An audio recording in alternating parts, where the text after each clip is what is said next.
Hi guys, welcome back to the podcast. I've been meaning to watch that. I'm your host Monica, and new week, new topic, new guest every single week. And this week, you guys, I have a very special guest with me today. And I say guest, I mean that loosely because I actually have three guests with me today. There is a podcast that I have been listening to and following on TikTok for a long time. You guys have probably seen their clips on your feed if you're really into movies and TV like I am.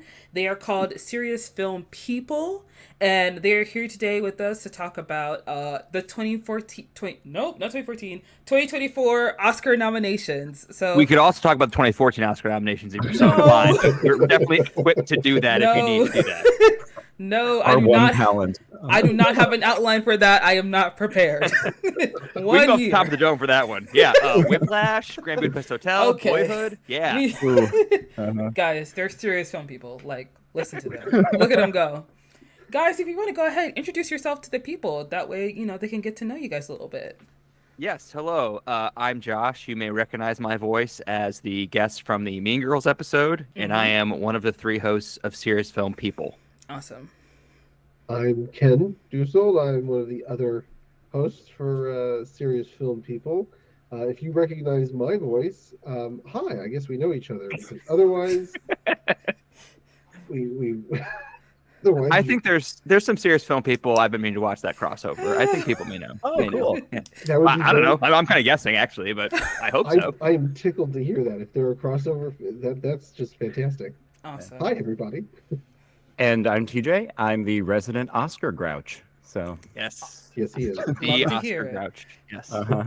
Love to hear it. Guys, we're here today to talk about the 2024 Oscar nominations, all of the surprises, the snubs, and some of our predictions. We're going to get to everything in regards to the 2024 Academy Awards, but before we get into that, we're going to talk about some new releases and entertainment news in our segment called Media Mania. And for the first topic we're going to talk about, I want to cover Issa Rae's newest interview that she did with Net-a-Porter. She spent some time talking about, being in Barbie and then being in American Fiction and then her acclaimed career as a screenwriter. And then she dives a little bit deeper into some of her grievances, I would say, with studios recently because a lot of studios have been canceling shows with, diverse cast and very interesting concepts and stories. And one of her shows on Max called Rap Shit got canceled after its second season.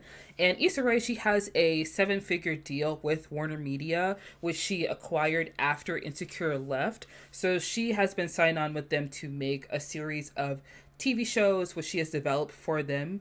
And because of a lot of shifts and changes that have been happening in the landscape of streaming in regards to Max and David Zaslav, she has had to kind of deal with the brunt of all that. And she opens up a lot about that in this article, in this interview. And I felt like it's really interesting to bring this up because I feel like you do see a lot of cancellations happening, and it is very clear that, like, there's something going on. And obviously everyone wants to point at David Zaslav, but there are like clear indications as to why this is happening. Because with Max, they had something called DEI, which is diversity, equity, and inclusion. And they brought it in 2020 to try and hire a more diverse pool of filmmakers. And then a lot of those people were let go in 2022. And so Not now, just Max. Like all the studios are kind of doing the same thing where they hired a bunch of people around 2020 and they're leaving now. Yes. Yeah, that is very true. And one of the big names that was let go was Karen Horn from Warner Brothers Discovery. She was laid off as a diversity executive. And it's been really disappointing, especially for me to see this because I thought that the initiative was really great. And, you want to give them credit where credit is due, but now you're kind of like peeling back, How much credit is due, I think is the real point here. Like how much was this reactionary and how much was this like an actual commitment to change? And maybe the former, given the current state of things. I think, Josh, Yeah. you're pointing to the thing, and I can't. There's a couple things going on, right? So, how many of these studios are run by people who felt the need to react to the times And so that's, I think, to your point, they created these positions over the last, what, 8 to 10 years or so. And now there's suddenly what we're going to call restructuring in Yeah. some cases. Like Warner Brothers is saying, well, it's not cost cutting, it's restructuring. Honestly, we're talking about Warner Brothers Discovery and David Zaslav. You can't tell me that it's not partially cost cutting given everything that Warner Brothers has been doing. And yeah, to some extent, it's like, what areas are they cutting? What areas are they finding cost savings? They're going back to things that they've created potentially more recently and that were incidentally created, it seems like, in reaction to societal shifts and societal demands. Yeah. And now it's almost as if, well, things have settled down a little bit. What if we just kind of slip this through? And do people care about this anymore? Probably not. We can probably get rid of this, right? Right. Well, unfortunately, nobody vibe. knows who Karen Horn is unless you're reading the trade papers, right? I don't know. So they just flip it into the trade papers and, oh, well, a bunch of, it's just an executive leaving, ignoring the fact that, There's a trend. To her credit, Karen Horn also could potentially have, risen up to another position. So also there's the executives who were hired, most of them, almost all of them, usually women, many of them of color or of maybe international origin. And that could theoretically have resulted in more diverse executives higher up in these companies. But by letting them go, suddenly, I think Universal is the only one with a movie studio headed by a woman at this point. Donna Langley is the only one left, and the rest are all, for the most part, white guys like David What about Zaslav. Amy Pascal at Sony? She's still Oh, around? that's true. Amy Pascal, although I think at the moment she's primarily producer. I don't know that she's actually running. Yeah, you're right. Yeah, I think I think Tom Rothman is over at Sony or something like that. Well, I think in the articles that Monica shared with us, they're all reporting on like the exodus of people in these DEI executive positions, and most of them are saying that yes, this position was created around 2020 for reasons that are probably obvious, but the executives themselves are saying that like they don't have the proper resources to do the job that they were hired to do, and that's why they're leaving or being axed. And so again, that kind of indicates to me that the studios were like, okay, we need this position for optics given the changing societal landscape, but it is kind of just optics. They're not giving money to these people. They're just like hiring them and kind of ask them to do a job, but not like giving them the necessary funding to do that job. And so like, again, that indicates to me it's more like reactionary and like not an actual like business plan to me. I don't know, just based on the reporting that you shared with us. Yeah, that's very true. It does, because in that same article, it talks a lot about like burnout and how they don't feel supported. And I feel like that also ties into like the writer's strike, because a lot of showrunners were coming out and talking about how they have been given the job of writer, producer, and director because there isn't really like a solid like title or like a solid description to showrunner. And a lot of these showrunners who are like people of color have to like lead these shows, and these studios and these like streaming services and these networks are like, okay, make a great show. Give me my Emmy. And that's literally all they get, and everything else is on them. So it's definitely a trend that we're seeing in Hollywood that like, studios and executives are just kind of like, well, you got it, right? Like, you know how to do this. And they're just kind of like, okay, so do it. And then that's it. And in the article, one of the things that Issa Rae says is when Insecure came out, I was very clear. I was like, this is not a story about all Black women. This is a very specific story. And as I was reading that, it made me think that I think part of the, I might be reading into this, but I think part of the frustration that she's expressing here is an expectation that, okay, we hired you, check, we've got this kind of homogenized demographic covered. And she's saying, well, actually, the shows that I'm doing, I'm not doing these shows for the purpose of, pandering to an audience or trying to speak for an entire group of people. I'm just doing what I think is a good and interesting show based on my experiences. And it seems as though within the hiring, the executives wanted kind of check in the box, and then they didn't want to actually follow through and support the individual whom they had hired at that point. And that's kind of how I'm reading that. I don't know if that's very accurate. true. Yeah, I flagged that quote as well from Issa Rae about how Insecure was a very specific story and not about all Black women. And she's giving this interview in the context of American Fiction, which is kind of about that and about like what again, like I guess well-meaning white audiences think they want from Black stories. And so like I get that, I especially understand that quote in the context of that movie. And another quote that I flagged in that same interview is that she's talking about her character Centaura in American Fiction and Jeffrey Wright's character Monk, who are like a little bit at odds with their philosophical approach to Black storytellers and a white audience, basically. And Issa Rae said, quote, "I completely understand, and I agree with Centaura's point that Monk's ire should be directed towards the white audiences that put very specific work about Black people on this pedestal, as opposed to more diverse representations of Blackness. I don't think it's a secret that many white audiences and critics tend to reward traumatizing depictions or their own biased perceptions of what Blackness is.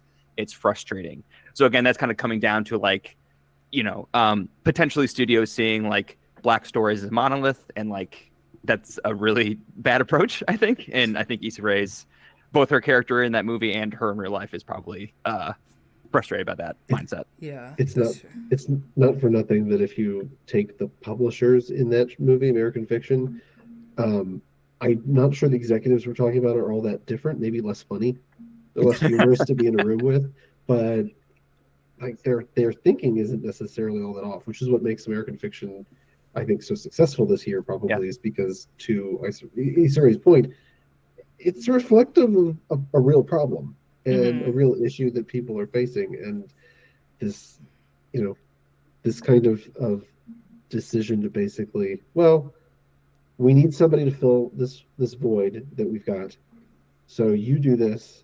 And let's hope we're satisfied with it. And eventually, you know, good luck not boring us or kind of losing our interest down the line. Or in the sense of Warner Brothers, you know what, we might just, before you even finish your work, we might just totally axe it, just because. Yeah. You're very true. Like, everything you guys are saying is completely right, because I remember when Insecure was on the air and there were new seasons coming out. And I also remember the same shows that were coming out around the same time. And Insecure's Emmy campaign paled in comparison to these other shows on the same streaming service. And it is very disappointing, because Insecure is a very great show and it is very unique and remarkable. But it was very clear that HBO thought they were getting like another Martin or another Living Single or another Fresh Prince of Bel-Air, and you were not getting that. You were probably getting like Millennial Girlfriends set in like today's era, and not even like Millennial Girlfriends, because I think it was HBO. They told Issa, this is a spoiler for season 1 for those who haven't seen the show, but essentially like Issa's character is in this relationship with this guy Lawrence. They've been dating since they were in college. I think so, yeah, in college, 5 years, and their relationship has gone stale. So then an old friend of hers, Daniel, comes into the picture. Now, Daniel is successful, he's worked with Ty Dolla $ign, he's very sexy, and Issa's thinking about possibly being, you know, unfaithful. And, you know, the executives at HBO, I believe, were telling her, like, maybe we shouldn't do the storyline with her, because audience may find her unrelatable. And Issa was like, no, let's do it, because this show is about people who are messy. This show is about people who are flawed, people who are imperfect, and I want to tell the story the way I want to tell it. So she's always been an advocate for, you know, telling stories in a way that is real, and something that is not, like, reflective of the same shows that have come before her, but something that will fit in today's time. And a lot of times, executives don't get that. Like, they want certain stories. Like in American Fiction, how Monk is, like, writing these stories that are very well done, very well read, but they're not popular and they don't sell very well. And Centaura's stories, which are written in African American vernacular English, do little very pandering. Yes. Yeah. Yes. Where, you know, she makes her argument at the end of the movie, which I like see her argument for the film. And I've seen the film American Fiction, and I do feel like Monk should just at least read her book before judging her so harshly. But he's not wrong in saying that, like, executives, publishing agents, they want certain stories from certain people, and if you don't bring them that story, they're not going to see it as valuable, they're not going to see it as marketable, and they're not going to publish it. They're like, good luck on your journey, but we're just not going to help you out on that journey. And to your point, actually, when you talk about Insecure and the fact that you didn't think it got the marketing or the campaigning that some of the other shows on the same streamer and the same network got. Appropriately enough, the discussion we're about to have today is about the Oscars. This is something I think we frequently see. We see shows like Insecure, and the studios and the marketing people might be thinking to themselves, um, that, well, there's a built-in audience, and they think that it checks off the box for, let's say, Black audiences. Mm-hmm. And then they think about the target audience in the either television academy or the movie academy. And for years and years, those academies weren't very diverse. Mm-hmm. So if you're campaigning for a movie or a TV show, you're trying to reach the widest audience. And so maybe they're not investing because they've decided that, well, this show's probably not going to get the votes. Except if you market the show correctly, you'll Yeah. just expand the audience, hopefully. But Mm-hmm. that's not necessarily the thinking, because you're just trying to you're trying to put what you think is the best show for the widest audience out there to try and Yeah. get the most hits and hopefully the most votes when it comes to these award shows. Um, I hope that's changing. We'll see. All of these award shows and the academies or the groups behind their voting is Mm-hmm. changing. Also, people care less about the awards, perhaps. And so it really also turns to who's watching, in the case of HBO, who's watching the network versus the streamers. What's your audience? And, like, or do you just put stuff out there and kind of market everything equally, and Yeah. hope you get audiences who are more interested in good stories and interesting characters, rather than shows that, as TJ pointed out earlier, seem to reflect an entire people or an Yeah. entire subset of the population.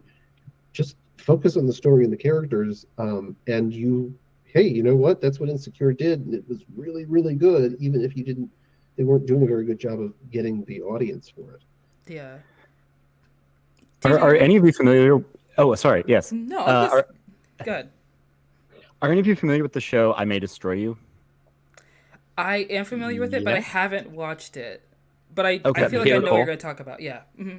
Yeah, I'll avoid spoiling anything, I think. Mhm. But this is why I want to call BS on a lot of their arguments, that are kind of put in the mouths of the studio heads in saying, oh, well, we have to make these cuts now because, well, people aren't watching these shows, and Mhm. these shows aren't getting enough press, and et cetera, et cetera. This was a show that was pretty wildly successful, not only in Britain when it first aired on BBC, but then HBO bought the rights to it and distributed it, and it was nominated and won several Emmys. Mhm. And it's a show that is like kind of rascally in its inability to be pinpointed as one particular thing. Yeah. It, in a lot of ways, is everything that it kind of like does the things that you would want it to do on the surface in terms of representation, but then every single time it seems to be going there, it then twists and turns in terms of tone, but also in terms of characterizations and the depths of the characterizations,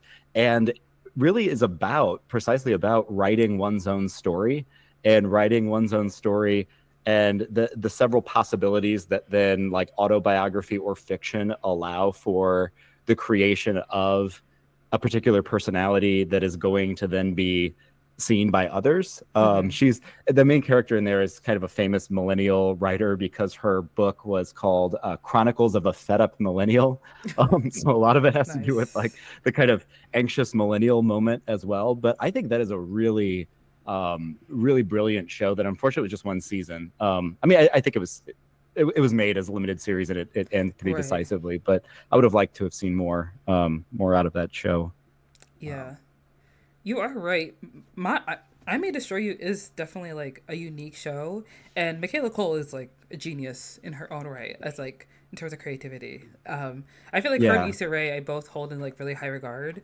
So you are definitely right. Like the executives are kind of wrong when they're talking about like you need something that's palatable to certain audiences, because you don't always need that. And Insecure is not like I May Destroy You. Like it's a funny show. It's a comedic show, and I know they were wrong for not giving it an Emmy campaign in the first year because they got a Peabody for season 1. So how about that? Huh? We don't need your Emmy. Yeah. It got an Emmy nomination the last season, but You talk about them thinking about what's palatable. Honestly, you don't necessarily know what's palatable. And to people's credit or audience's credit, it's harder and harder to predict what movies or TV shows are going to be successful nowadays, I feel like. And I think we'll talk about it probably in a little bit, actually, as a matter of fact, while we're talking about the movies. But it's the idea is you have to decide what your focus is. If studio executives, generally it's profit, right?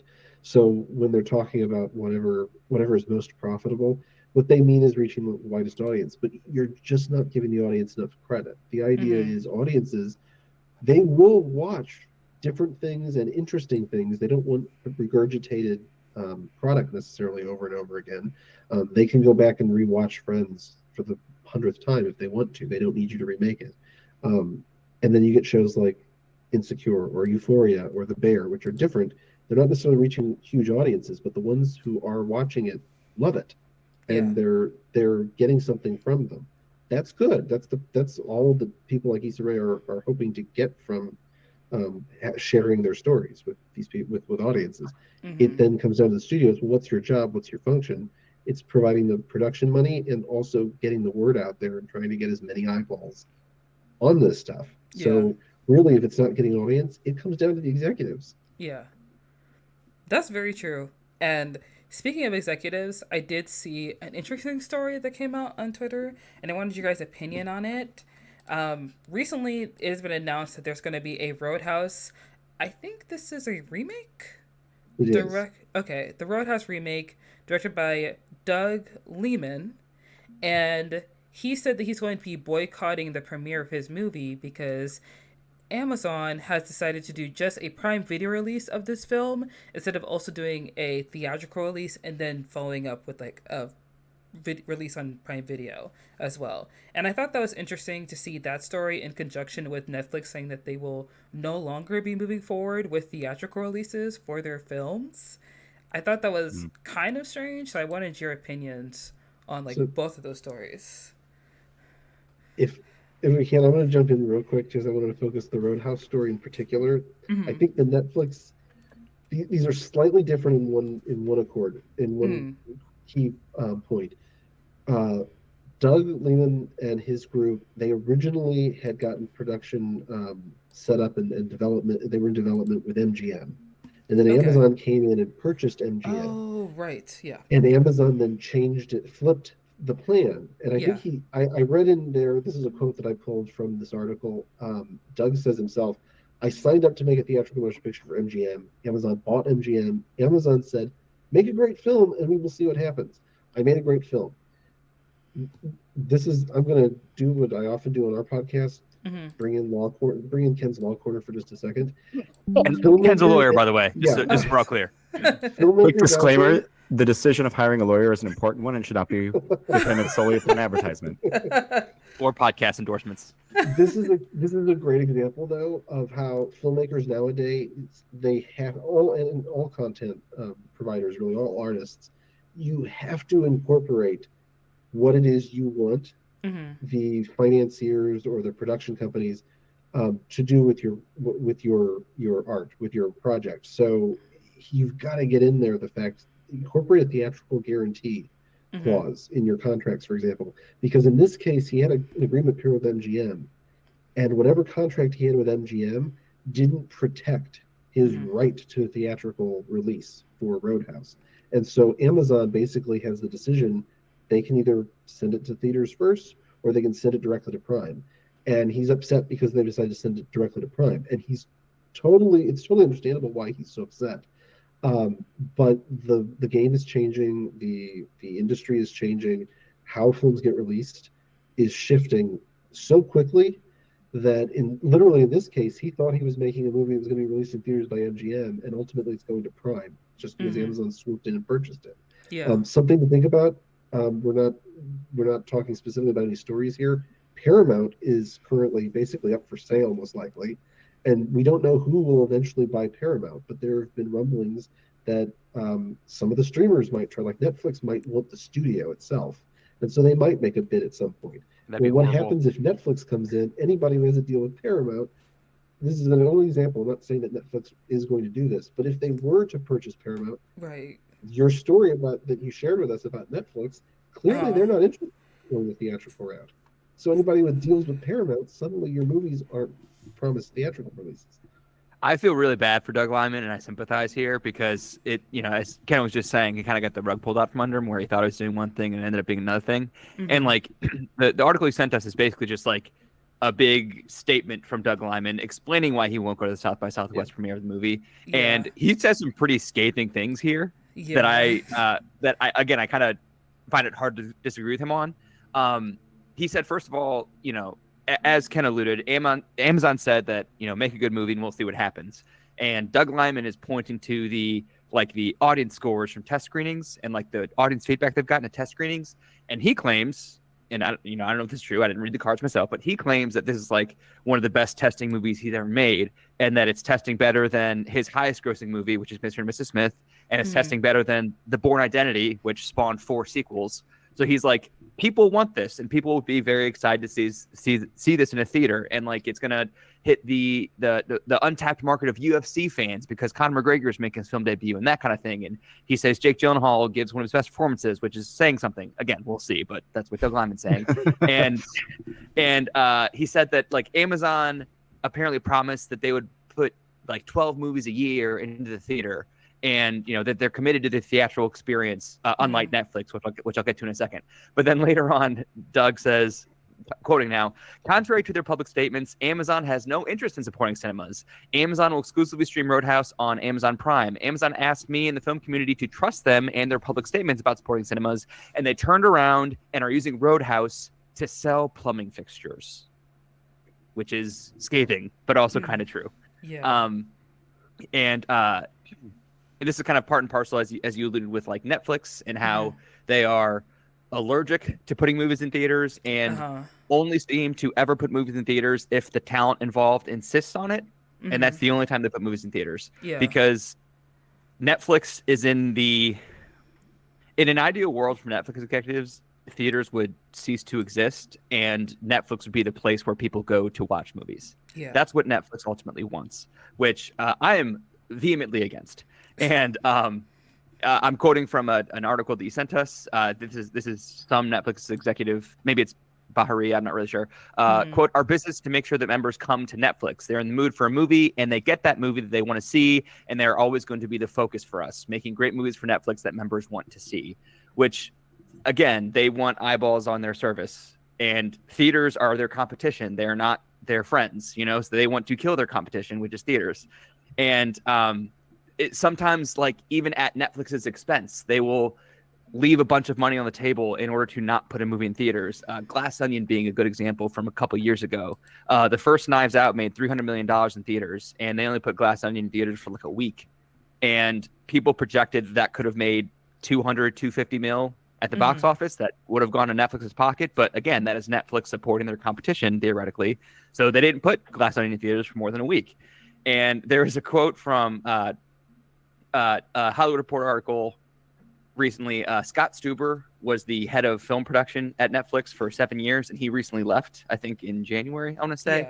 Yeah. And the Hollywood Reporter said that Scott Stuber has not been shy about his greatest frustrations. Ted Sarandos's, the Netflix head muckety muck, Ted Sarandos's continuing refusal to offer any film a full theatrical release. Hope flickered when the streamer agreed to give Glass Onion, the 2022 Knives Out sequel, a broader run in cinemas than on any previous Netflix film, but putting it out in 600 theaters for a week. The movie grossed $16 million in that brief window, and Scott Stuber dreamed that Sarandos might develop a taste for cash. That didn't happen. Again, like the head of film production at Netflix, like begging the CEO to like money more, but apparently not.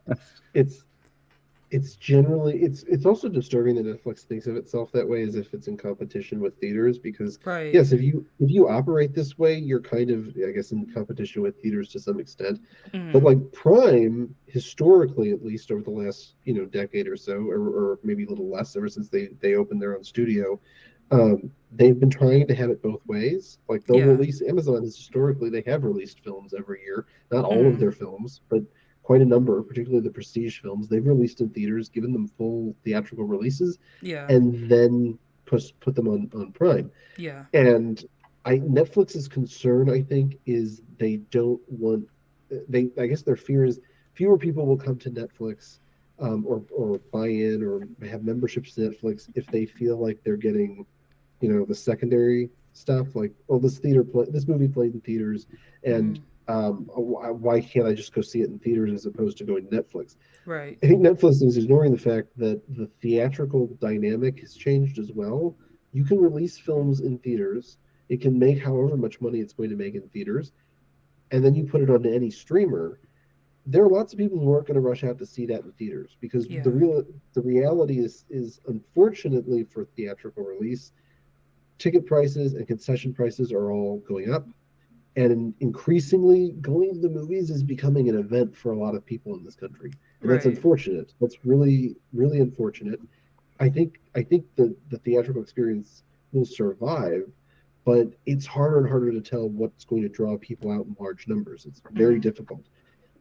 Like he compares Roadhouse in the article to Top Gun Maverick, for example. Top Gun Maverick was kind of an anomaly. Like no one expected that to make quite as much as it did because it had been 30 plus years since that film was released. Right. Also, let's be honest, Jake Gyllenhaal isn't really quite Tom Cruise, so I'm not No. sure to what extent Roadhouse will win over audiences. Like you're really aiming for a very very specific subset of people now in their 40s who really loved Roadhouse back in 1989. Um, it's really interesting to see these kinds of back and forth fights we're seeing between filmmakers and the streamers and the studios. Martin Scorsese, for example, obviously revered among filmmakers, revered among cinephiles. He kind of ended up, I think, taking Killers to Apple more or less because one, Apple was willing to put up the money, and also because he worked with Netflix on The Irishman, and they didn't give him a big enough theatrical release. And we all know that Marty is very, very, very keen on a proper theatrical release. Yes. And so it's just interesting that Netflix is kind of doubling down on this position because, to Josh's point, they are leaving some money on the table, even if it's not like to the extent that you can't guarantee what will make a lot of money. Okay, for every like 5 movies that don't end up making as much as you thought it would, you're going to have one that unexpectedly makes Top Gun Maverick Barbie money, right? Right. Or Oppenheimer. Netflix. What if Netflix? I think if you're Netflix, Oppenheimer wasn't cheap, but No. I mean, the fact that Oppenheimer made $800+ million at the box office, it's a biopic about a scientist from the 40s. Yes. Like, there's no way to know what's going to make a lot of money nowadays. And so Netflix is kind of missing out because they're solely relying on membership. And I also think they're underestimating how many of their members are at Netflix because they want to be able to have Suits. first right. Yeah, they want to have first access to a movie. Oh my God, not Suits. Coming back, NBC is developing a Suits spinoff because of the success on Netflix. Yeah. Yes, they are. To be fair, a lot of people do have memberships though at Netflix, in large part because of returning series, right? So like movies are kind of almost like it's just something you also get when we're returning to the same shows. Notably, the TV head muckety muck of Netflix is happy in their job, and the film person Netflix is leaving their job. Right. So that's I think is a sign of the times. Yeah, that's true. I did want to say just one point. Everything you guys say, I totally agree with. In terms of like Jake Gyllenhaal, I feel like he gives his all on every performance. To be honest, maybe a little too much. So this movie is nothing different. We'll always have Nightcrawler. Yes, we will. Oh man! Let me be clear. When I say Jake Gyllenhaal is not Tom Cruise, I just mean from a cultural icon perspective. Yeah. Jake Gyllenhaal is a committed, highly talented actor. Yeah. And Tom Cruise is very popular. He's the world's most powerful stuntman. He is, and most people cannot spell Gyllenhaal, so it is what it is, you know. But I just wanted to bring up one new release that I'm a bit excited about, and I'm not gonna lie, I was a little like trepidatious when this was first announced. There is a Mr. and Mrs. Smith remake that just I think they released it on Amazon Prime yesterday, and basically it's supposed to be like a remake of the original film that was directed by Doug Liman, like we said before, and Lyman, my bad, Doug Liman, and the movie. Well, the original film starred Angelina Jolie and Brad Pitt, And basically, they're two spies that found out that, like, oh, the person I'm married to is also a spy. Isn't that crazy? And the remake now is about two spies who have to pretend like they're married and together in order to, like, enact their mission. So it's kind of a twist, but I've been seeing nothing but positive reviews about the show. And I do want to watch it just because Donald Glover is, like, in my opinion, a Renaissance man. And now he's an action star. So I just want to see, like, what it's giving. You know what I mean? So have you guys heard of this release? Or, like, have you guys watched it? Are you excited to watch it? You know? Is it a series or a film? It's a series, yeah. Okay. Yeah. That answers from my perspective. No, I was not aware of this until just now. I haven't watched it yet, Monica, but I remember when it was announced that it'd be Donald Glover, and I think Phoebe Waller-Bridge was supposed to play his counterpart. Yes. And she dropped out because she has I think a standing deal with Amazon.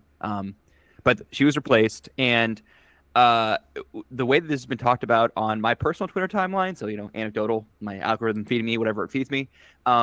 People were prepared to not like this and were prepared to make fun of it and either hate watch or like tear it down. But like everyone I've seen has been like, damn it, it's actually good. Like I was looking forward to this being bad, but it's actually like really, really good. So again, I haven't watched it yet, but like that's like the tenor of the conversation that I've seen around it is like surprisingly very, very good. Yeah. So. I'm excited to watch it. I will actually be watching it because Maya Erskine, I actually really do like her as an actress, and I really do enjoy Pen 15, which is a show that she made with her college best friend. And in my opinion, I feel like she really shines through in a romantic comedy that no one else has seen called Plus One with Jack Quaid. And it's one of those romantic it's one of those romantic comedies where it's like, this is something that would be on TBS at like 9:00 on a Saturday, and you would just like randomly watch it like after basketball or something. That's but the best though. That's the best kind of movie. Yeah. Yes. And I really respect TNT TBS Saturday movie broadcast. Like that's the sweet spot. That's what you want. Because you can guarantee they're gonna show Wedding Crashers or one of the Hangover movies. So hey man. Yeah. AMC had an all day long Groundhog Day marathon yesterday. It was great because it was Groundhog Day yesterday. That's funny. But Vince Vaughn, he lives on TBS. That's Saturday night. That's his time. Fred Claus. Yeah. And then you can set your watch by because when it's time to go to bed, the breakup starts. You're like, okay, I can go sleep. And shout out to the original Mr. and Mrs. Smith, because when Angelina Jolie and Brad Pitt start like confessing the truth about their lives and who they are to each other, Brad Pitt mentions that he went to Notre Dame to study art history. Go Irish. Woo! One of Notre Dame's most famous alum, Brad Pitt's character in Mr. and Mrs. Smith. Woo! Let's go. Now you know what we go through, Monica. You can't not drop the reference at some point. Josh, what are your thoughts on the film Rudy? I think it's one of the great American pictures of all time, and Jared Goldsmith's score is immaculate, and it's just a really important sports film, and it's amazing. Rudy should have been Oscar nominated. What? Yes, it is. Thank you again. What we have to deal with on a regular basis. I will say, next to Lord of the Rings, it is his better of his roles for Sean Austin. I don't know. Josh. Okay, great. So we're all going to be watching it, and I'm actually like Josh. My timeline was the same way, where people are kind of like anticipating that it wasn't be that good, and the reason why my timeline thought it wouldn't be that good is because Donald Glover, for the majority of his career, has had somewhat of a weird relationship with Black women and Black female fans, just because a lot of his music is very interesting, and some of the lyrics are very interesting, and from what people have gleaned from it is that like he has this strange fixation, or just like he prefers to date white women and Asian women. And in 2020, I think he did an interview where he interviewed himself, and he asked himself, "Are you scared of Black women?" And he was like, "I don't think I am." And it was this really weird thing that he did that he thought was really artsy and smart and genius, but really it was just strange and like a little like, okay, we get it. You talk to yourself. So when the casting for this movie came out, I was kind of like, oh, okay.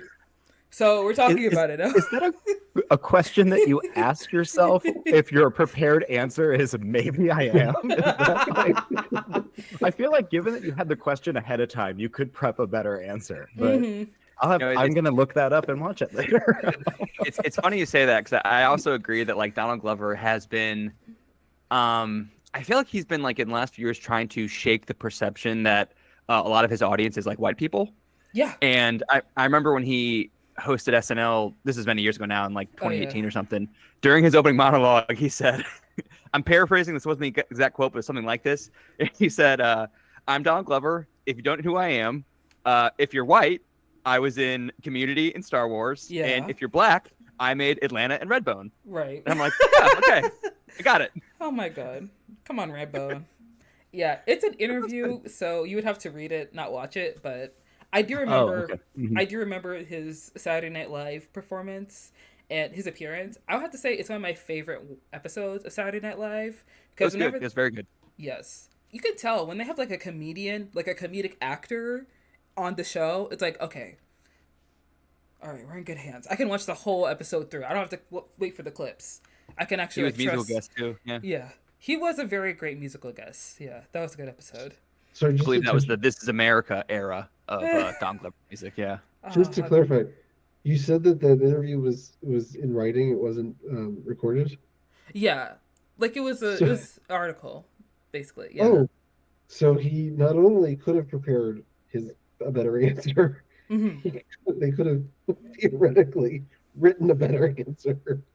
He could have provided a better answer for the interview.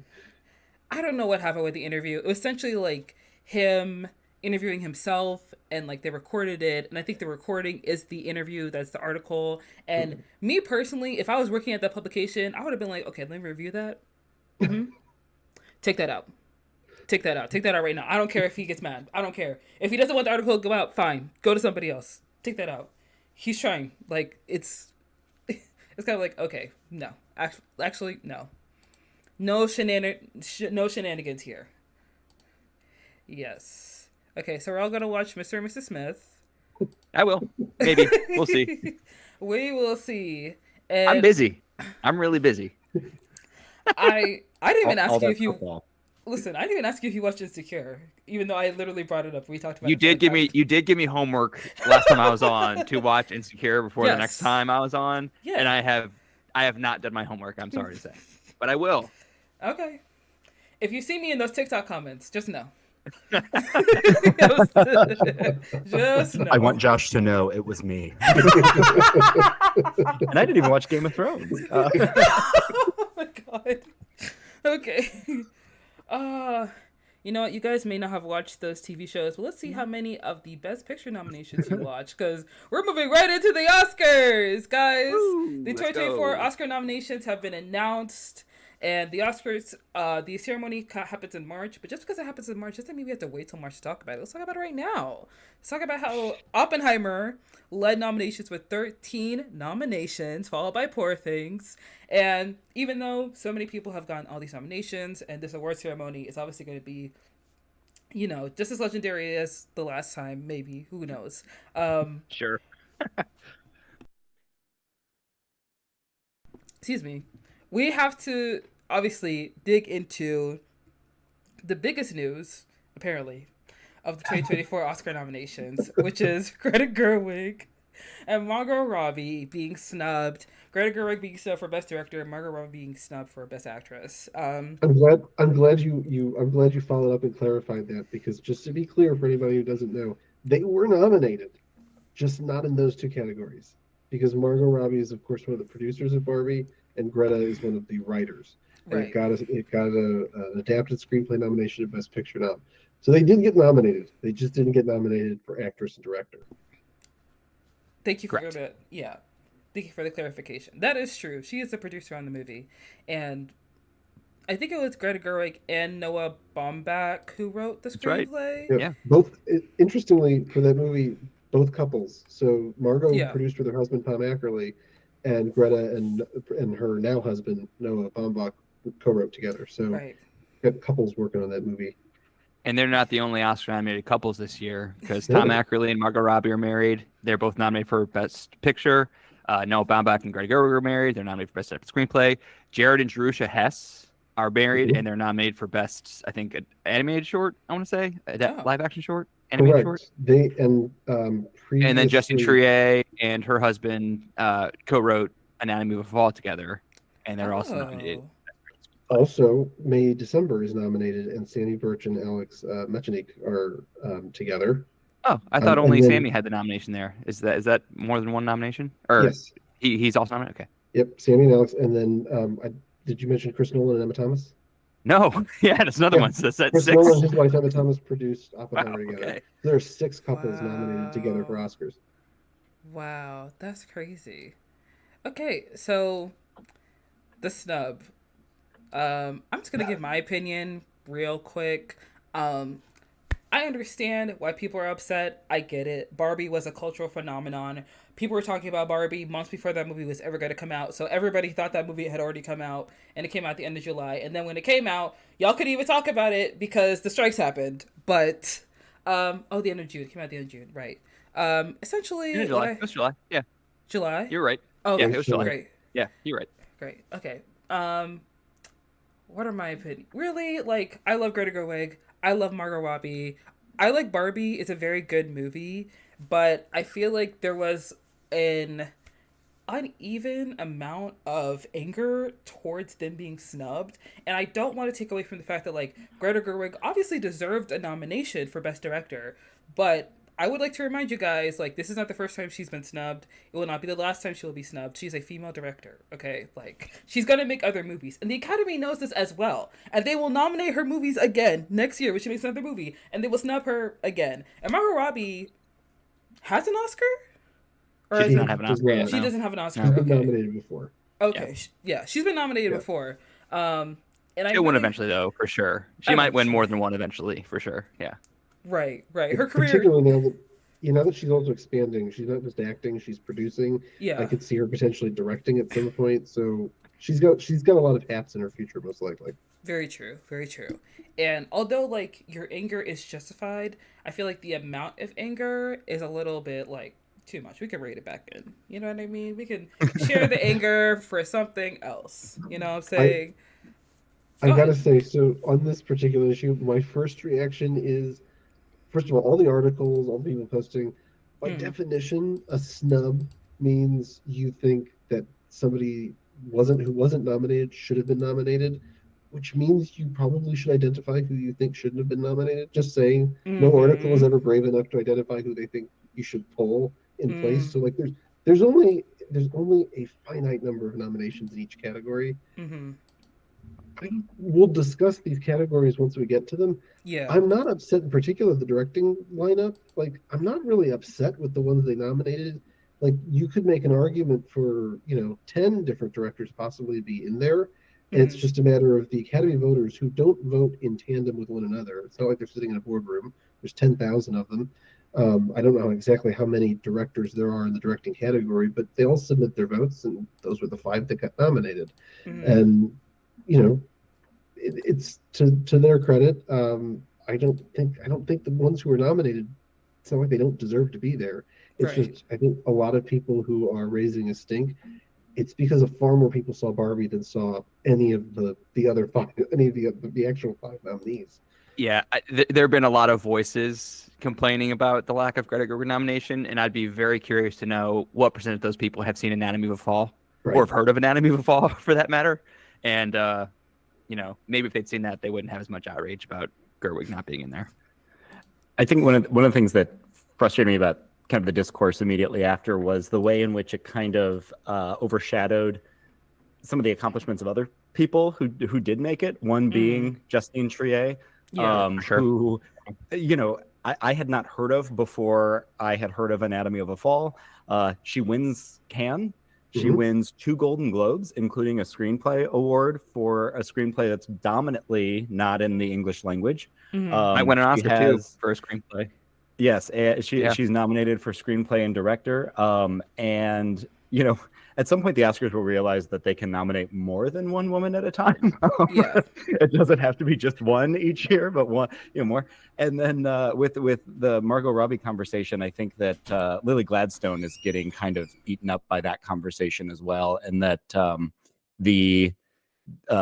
history making of her nomination being the first Indigenous person nominated for Best Actress has kind of gotten lost in the shuffle. After Yalitza from Roma was her. That's was her correct. name. Sorry, I should say Yalitza first Native Aparicio. American actress. Yeah. I should Yes. say. Yeah. Mm-hmm. Yeah. It's also of note that it overlooks some of the other historic points. Granted, it shouldn't be in 2024 that this is something that we can, cheer. It should have been something that happened long before this. But of the 10 nominees, this is the first time ever that 3 of the Best Picture nominees were directed by women. Mm-hmm. Because Barbie, you've got Anatomy of a Fall, you've also got Past Lives, directed by Celine Song. Yeah. And there's also, for the first time ever, Greta did achieve another notable record on her own that everyone kind of ignored. She's the first person, male or female, to have her first 3 feature films all nominated for Best Picture. Mm-hmm. No man has even done that before. Right. So she did accomplish something. I get where people are like, well, then, why didn't they nominate her for director? There are 10 Best Picture nominees and only 5 directors. So literally half the Best Picture nominees were going to miss out in the director category. Mm-hmm. Just statistically, it was going to happen. And I think if anything, it tells us that Barbie is not as popular among the Academy voters, maybe, as it is among the general population. And again, we hope, theoretically, the Academy has seen all or more of these, certainly more of these films, but as many of them as they can. Mm-hmm. Hopefully they're not just voting blindly and with Yeah. their own prejudices. That's might be wishful thinking, but fingers crossed that they'll watch them. Right. I mean, everything you guys said is absolutely right. And to TJ's point, I think it was TJ. Sorry. When people are upset about like Greta and Margot being snubbed, it did overshadow some of the other accomplishments. Like obviously Lily being nominated, being the first Native American woman to be nominated for Best Actress, and then so many other amazing nominations as well. And then to Ken's point, you are right. Like Greta is the first filmmaker to get her 3 feature films be nominated for Best Picture, which is incredibly impressive to be able to say that. So just that alone, I feel like she should be proud of that. And I know there have been a lot of reactions to the snubs, and I feel like the reactions, in my opinion, I don't feel like you should be asking people about the snub, to be honest, especially somebody who, like, first of all, I don't think anybody asked Whoopi Goldberg because she works on The View, so they probably just talked about it. They brought it up. She's pretty free giving her opinion unprompted. Yeah. Yeah. She doesn't have any issues with that. Yeah. And I wouldn't fault her for that because she was nominated for Academy Award for The Color Purple, and she did not win that award, which she deservedly should have won it. And the person who eventually won. She does have one. Eventually. Yeah, she won for Ghost. Yeah. Probably should have went for The Color Purple, but we don't have to talk about Ghost. It's fine. You don't like Ghost? If y'all like Ghost, that's okay. If y'all like Ghost, that's okay. You're in danger, girl. I haven't seen Ghost, but I second your opinion on The Color Purple. We watched that in our series, and she's remarkable in that film, and so is Oprah. Yes, Oprah's really good in The Color Purple. And Margaret Avery. The movie's got some Avery. solid performances, even if we can talk about The Color Purple later. That particular movie is, I think, somewhat flawed, but the performances, particularly of the 3 primary, I guess the lead performance and the 2 primary female supporting performances in that movie. By all means, if you want to watch 3 really, really great performances from actresses, that movie's got it. That movie does have it, yes. And for me, like, personally, I actually, like, kind of revel in the fact that people are, like, this upset and it's gotten this much of a reaction, because I feel like this is what the Oscars have wanted for so long, for people to care this much about their awards, and not just like people who are like film nerds, like, or like film geeks, movie geeks, whatever, but they want like general audiences to be tuned in to the nominations, the Academy Awards, and like care what's nominated. And this is because Barbie was such like a huge monumental movie, and like people want to see like those who have worked on it to be recognized. And I think that that's great. But I also feel like the amount of anger and outrage I've seen from like certain people is so funny to me, because when I'm watching the news and I'm on TikTok, I'm looking at like certain news stories about like things that are happening across the world, namely like Gaza and Congo, and like if Hillary Clinton has time to talk about the Academy Awards, you have time to talk about that. I'm just gonna say that right there, girl. I know you were working at a university, and you can say some things. Hello, used to work in the government. So, I texted my two friends before the former Secretary of State tweeted that. I was texting my two friends about how like the discourse around Barbie and its a supposed lack of Academy Award nominations was like really hurting me, and like I need, and they told me I need to log off and stop scrolling. Yes. And then like an hour later, Hillary Clinton tweeted about it, and I said that to them. I'm like, I think this one broke me. I think I'm broken now. At least she didn't say you all need to go to the polls. But many people in the response to her tweet said exactly that. Oh my God. They were way ahead of you. Please, let's not. Also, I want to say as well, like, Michelle Yeoh does not need to be asked about this because she was on the of all people. Of all people. She was on the Today Show promoting her show, The Brother's Son, which is a new original series on Netflix. Go stream it right now. And she's promoting her show. She's doing her job. And y'all asking her about the Oscars. An award she got last year after a 30-year career in film. She finally got an award. And y'all asking her about two white women that are going to get nominated next year. Like two white blonde women that have been nominated previously multiple times apiece and are also nominated this year. And they're like, hey, you waited 30 years for your nomination. What do you think about these women not getting nominated? Go fuck yourself. Shut up. Why are we doing this? See, this is why they told me to stop scrolling and to log off. Is this reaction right here. This is why. Bash needs a Xanax. Also, it ignores the fact that there were plenty of other people who could easily have deserved a nomination, could have gotten a nomination, and just didn't. Because again, there's only so many nominations in each category, so it's not like they just keep going on and just nominate as many people as they think should be recognized. There are plenty of people who missed out. You could have made an argument for Celine Song in Past Lives as well. Alexander Payne in The Holdovers. There's a couple of the directors who are nominated for foreign or films. Zone of Interest entirely in foreign language, Anatomy partially. Also, there's another German film nominated in the international category. The Teacher's Lounge, I thought, is absolutely brilliant. It is. And that director, Ilkar, I think it's Ilkar Chartak, he could have been nominated, and I don't think that enough of the directors were going to do that. But like, there's a lot of people who could have been recognized in that category and weren't. So Greta's in very good company, having not been nominated in that category. And again, she's also got that feather in her cap. She's got something that no man or woman has before. Right. That's very true. And I also want to add just one more point before we move on from this. I'm glad that Ryan Gosling spoke out about it because, Ryan Gosling, obviously he's committed his life to playing Ken. Like, he was born to play that role. And I realized that only after, like, I started watching more of his movies in preparation for Barbie, and I was like, oh, this man is Ken. Like, that's... Like, Greta Gerwig knows her stuff. She knows him well. And I love that. But when America Ferrera was talking about it and how she was, like, disappointed that, like, Margot and Greta did not receive their nominations, at that point, I was just kind of like, well, you don't have to say anything if we're being honest. Because America Ferrera has been acting down for most of her life. And I'm going to speak on it because America Ferrera is my favorite actress. I love her down. I love her dearly. She's phenomenal. She plays My Every Woman, and for her to finally get an Academy Award nomination after all this time is absolutely insane to me, because at least at this point she should got an Emmy nomination for Superstore, but we don't have to get into that right now. And for her to finally get this nomination that is career defining, that is life changing, that is well rewarded for her and long awaited in my opinion, and then for her to bring up the two white female counterparts that she has worked with on this movie, how they didn't get it. Like, no, actually, you don't have to talk about it because this is your moment. It's your time to shine.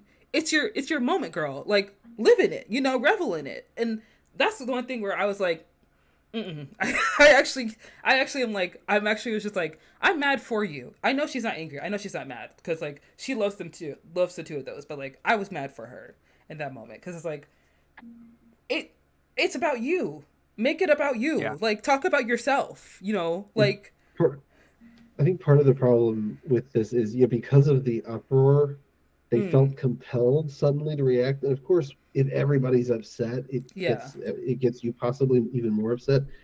Every year, there are tons of people who get nominated, and none of their friends, or very few of their friends or colleagues on that movie, also get nominations. Like they might be the Right. only one, and they're all sure they all would probably tell you they're disappointed that the film didn't get more recognition, Yeah. and that's perfectly understandable.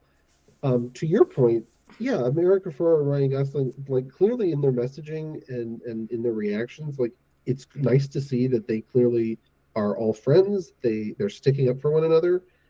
They didn't need to release something. They only felt compelled to do it because of the level of outrage and reaction from the nominations. Yeah. And interestingly, we didn't get any of these kinds of pronunciations from other movies.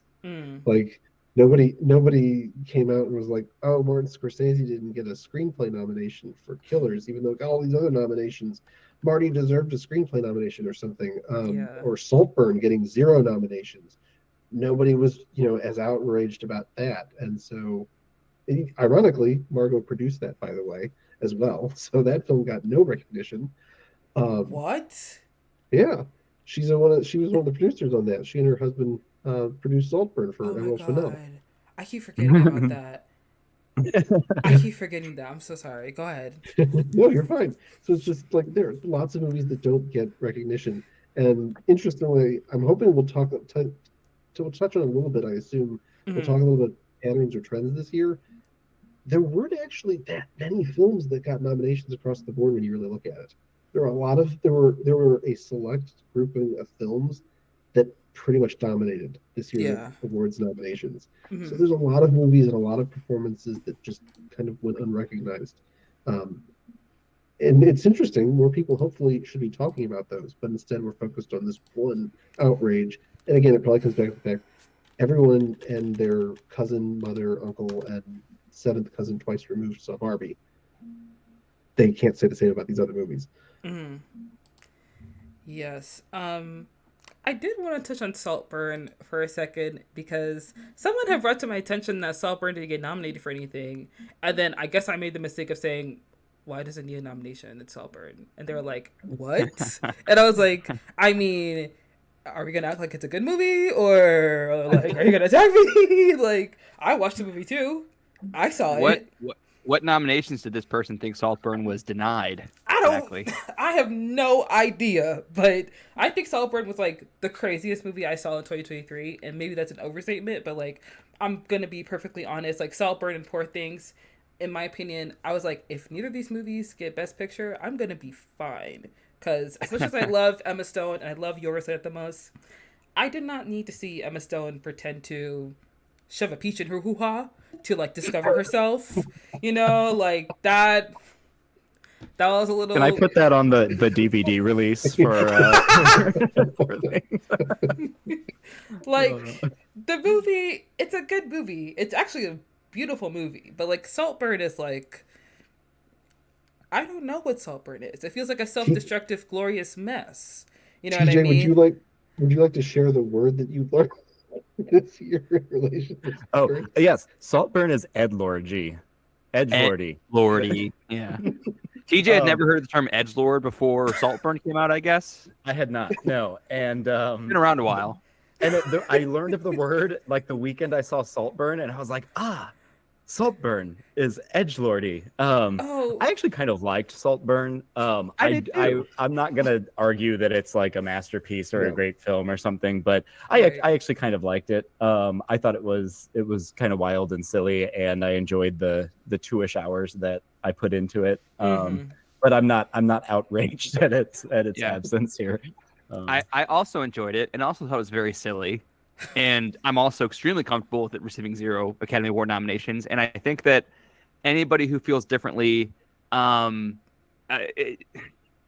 was an online sensation because they put it on Prime like right before the Christmas holiday. So like a lot of people have that week off and are just sitting around flipping the streaming services. They put that on, and it is like edgelordy. So like if you don't watch a lot of movies, it might seem pretty like it's transgressive regardless, but like there's a lot of shock value in there, so like gets people talking. And so like there was a vocal online conversation about Saltburn and memes passed around and this, that, and the other, but like I don't know if you can meme your way to an Academy Award nomination. No. Maybe you can. I don't really know. I guess To Leslie did, but in a different way. But yeah, I like Saltburn fine, but like it's not among the 10 best movies of the year by any stretch. And I don't know what nominations it's missing out on personally.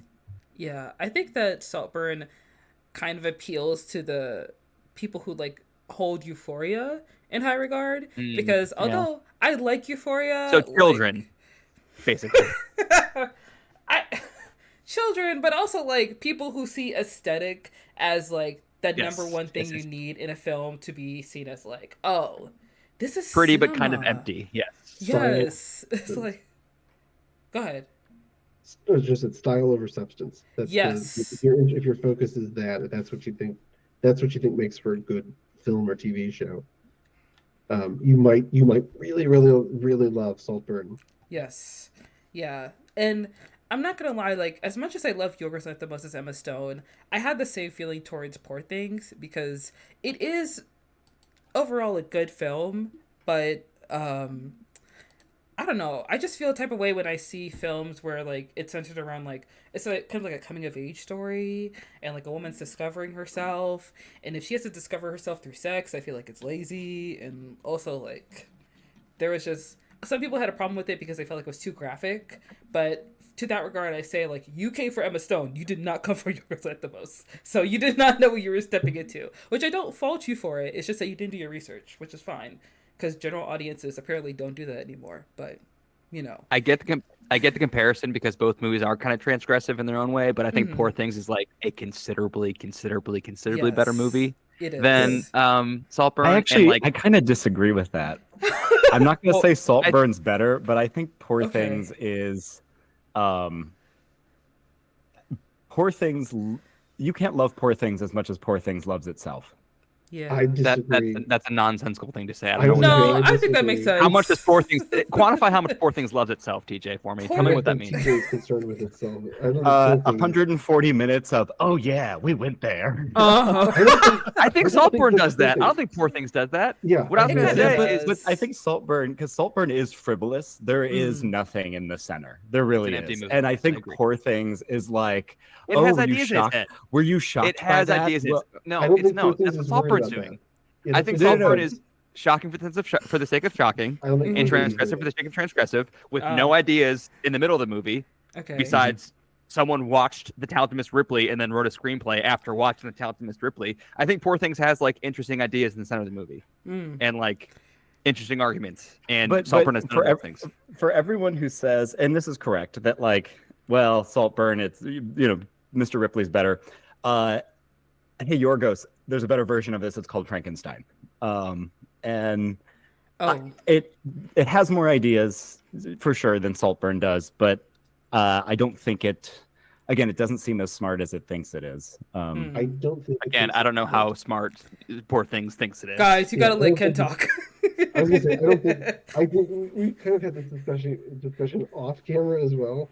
I just don't think Poor Things or Yorgos or Emma are as concerned with like going there or shock value. I don't think they think of themselves as some overly smart or overly intelligent or, oh, hey, look what we just did. I think that they are experimenting, and I think that they've got something interesting to say. They've got an interesting story to work with, and they're just kind of going out there having fun and playing around with the medium. And it results in a very interesting film. Saltburn, I do think, to the edgelord argument that we were making earlier, I do think Emerald Fennell on some level, yes, is thinking, oh, I'm going to go there. Yeah. You don't think I'm going to go there, but I'm going to do this. I'm going to put this into the movie. I'm going to have them at night in the fog, and if you don't know what scene I'm referring to without going directly there, you go watch Saltburn and you'll know. It's like she's actively trying to get you to react. Poor Things, I think it's just inviting you on this journey that they clearly went on themselves in making the film. If you like it, great. If you don't like it, maybe it just wasn't for you. I don't think they're as concerned with like trying to stick it to people or shock them. I think there's a misnomer or a misunderstanding that too often we see films, and if there's a lot of nudity in the film, it's there for shock value. I don't think Poor Things is doing that. I certainly don't think that's the intent. Oh, there's a lot of nudity, it'll shock people. I don't think that's what Emma Stone, particularly Emma Stone and Yorgos, I don't think that was their concern. Yeah, I do agree with you on that.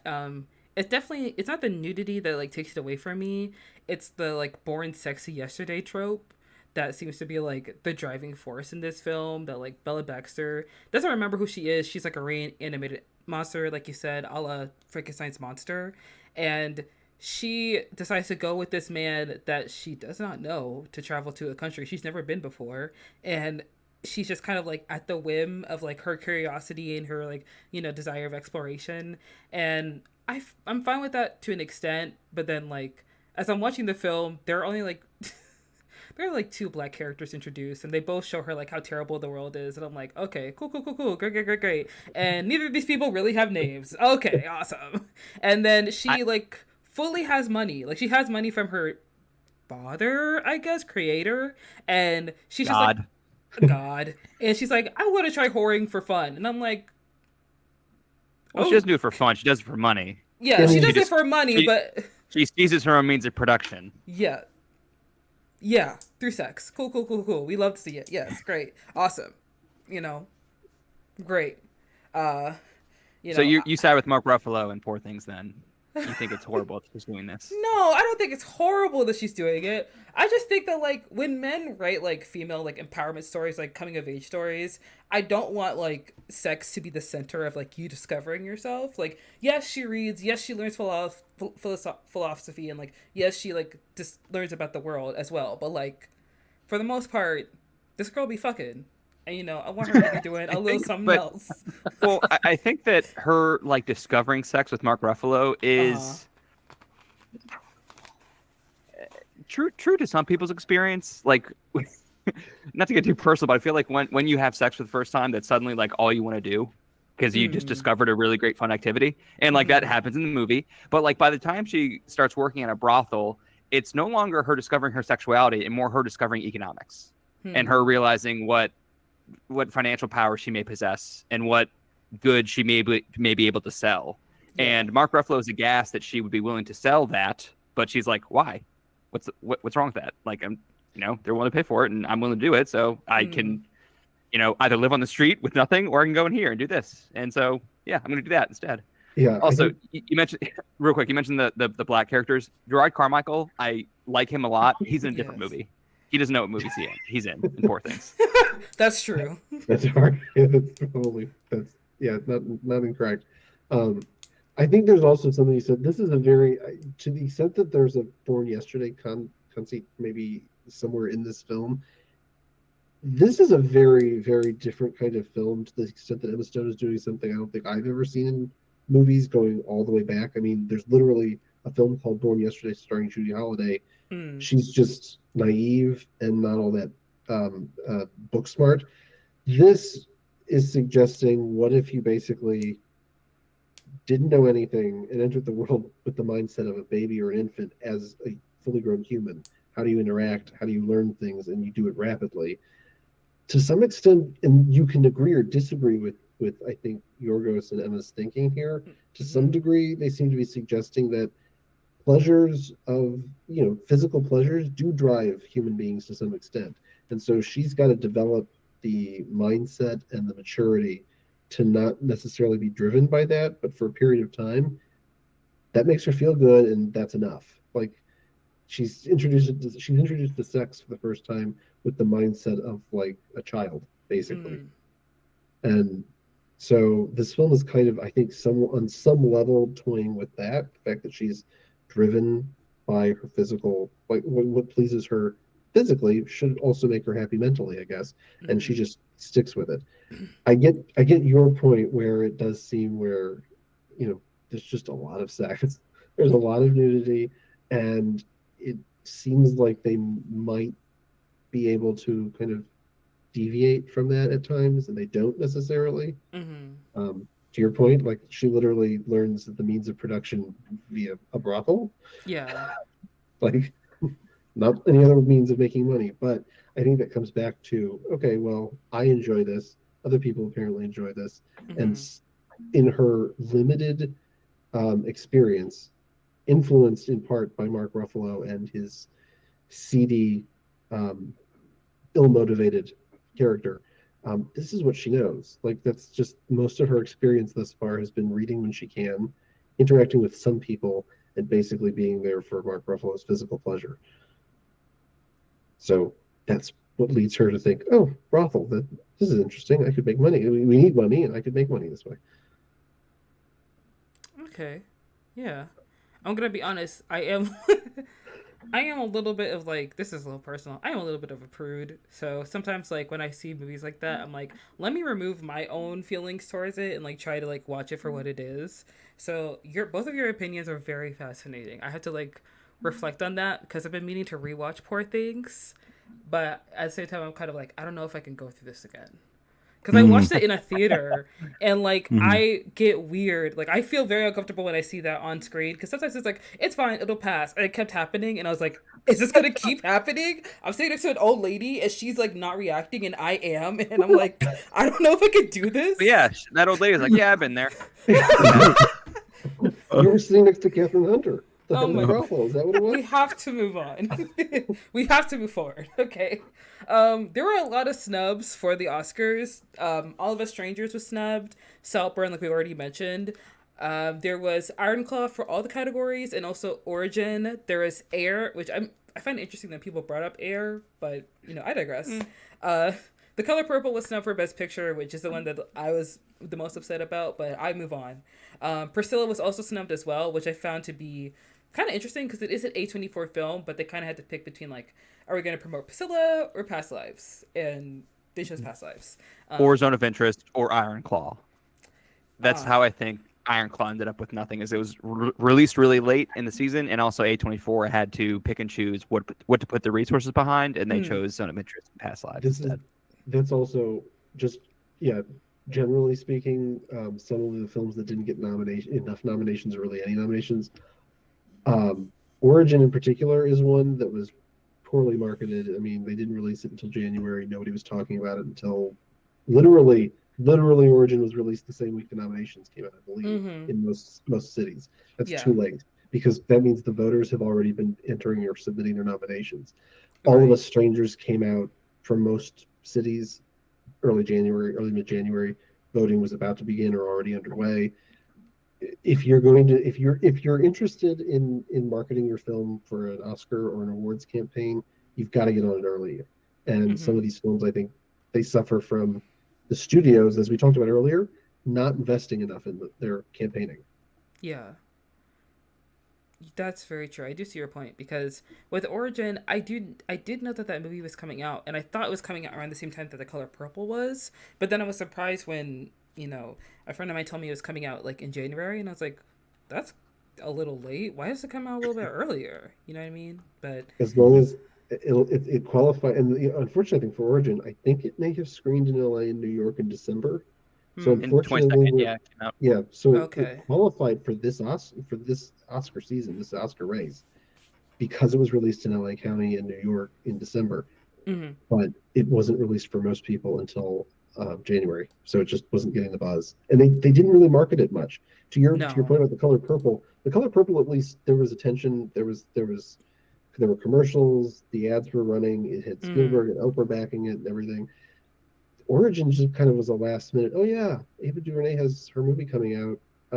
We'll let you know when that is. And then it just drops like right when the nominations are coming out, which is too late. Yeah, I do wish that there was, if they could have like at least moved up the release date for Origin, or there was like some kind of marketing campaign behind it. But releasing in like the middle of January does kind of like kill your chances to be nominated for an Oscar, because even though the Oscars are in March, like that doesn't mean the voting happens that time. So I wish there was like some kind of like, I don't want to say follow through, but I wish there was like more of a push for this to come out, because like Ava DuVernay is already like an Oscar nominated director, and then Aunjanue Ellis was literally nominated for an Oscar last year. So it's kind of like, we could get this, we could make it happen. We just gotta, it's probably crunch time on this though. But I think the biggest. Go ahead. Sorry. Oh, I was just gonna say, and with Ellis, she's been around for like 25 years, and from my understanding, is pretty beloved in the industry. Yes. So you would think that with more of a push, that they probably could have gotten her across the finish line. Because what I've heard from my contacts is that she's very highly respected by fellow actors. Yeah. Yeah, Audrina Ellis is another actress that I've loved since I was like really young. And to see her nominated for an Academy Award for King Richard, I was like, oh my God, my girl is coming. It's happening. And then it didn't happen, but I was still really happy because I was like, oh my gosh, it's happening. It's happening. She's going to get it. Maybe, possibly. I don't know. And to see her in Origin, because I was like, I have like Google alerts on all my favorite actors because I am a little weird. And I was like, oh my God, yes, she's in the Ava DuVernay movie. I was like, it's this year. It's this year. Y'all better watch out. My girl's coming. And then it didn't happen. And I was just like, okay. And then no one's going to see no one's going to see the movie either. That's okay. That's fine. Ava, we'll get them next year. You know, me, the sole person on Ava DuVernay's Oscar campaign. Me and Angelina Jolie, apparently. Just the two of us. Yeah, that was literally the first time I heard real rumblings. I started hearing about certain individuals like Frances Fisher, who was also somewhat responsible behind the 2 Leslie nomination last year for Andrea Riseborough. But she and Angelina Jolie, like you mentioned, suddenly there were like screenings in LA for Origin, and that's problematic when like you're having to basically do grassroots. Individual members are supposed to be hosting fellow members in the hopes of, hey, come over to my house, we'll watch this movie. That's not going to get it across the finish line. Yeah. All of these other movies have millions of dollars from the studios backing them, and Origin, from a well-respected, well-known director, basically you're relying on the members to basically get the word out. It's just not enough. Right. Like The Color Purple had like such a huge budget and like huge stars behind that film, and it didn't even get a Best Picture nomination. It got 3 nominations, I believe, which is in comparison to the 11 nominations that the original film got, is a little crazy. I think The Color Purple tonally might be off for the Academy. I don't know how many of the Academy really are. It's a dark story. It's a dramatic and traumatic and depressing story. A lot of gnarly stuff in that story. Yeah. The musical does the musical kind of throws off the tone at times. Like I was shocked. I just watched it this week with my wife, and I was shocked at. There's an awful lot of songs in that movie that are somewhat more upbeat. Yeah. And it's definitely very different from the original and from the book. Yeah. So to the extent that I don't know if the Academy knew what to do with that movie, because it was technically an adaptation, I guess, of the Broadway musical rather than a direct adaptation of the book. It's interesting. It was an adaptation of a musical, which is an adaptation of a movie, which was an adaptation of a book. Yeah, kind of like Mean Girls, which was a movie and then a musical and then a movie musical. Yeah, exactly. It's funny how we're doing that twice this year. That's great. Well, last year actually. But you're right, and I think that when I was watching the musical, because Oprah is behind it and producing it, so I was like, I have a feeling I know how this is going to be, but I don't want to prejudge it. And then I started watching it, and I saw Tamla Mann, and I was like, I was right. I was right. Do you guys know who Tamla Mann is? No, sorry. Tamla Mann is a very popular gospel singer. She has a song called Take Me to the King. She's married to David Mann. She's basically best friends with Tyler Perry and Oprah. So when she's singing she's the one singing in the beginning of Yes. the first big number. Got it. That's her. Got it. Okay. I saw her on the screen and I was like, oh, okay.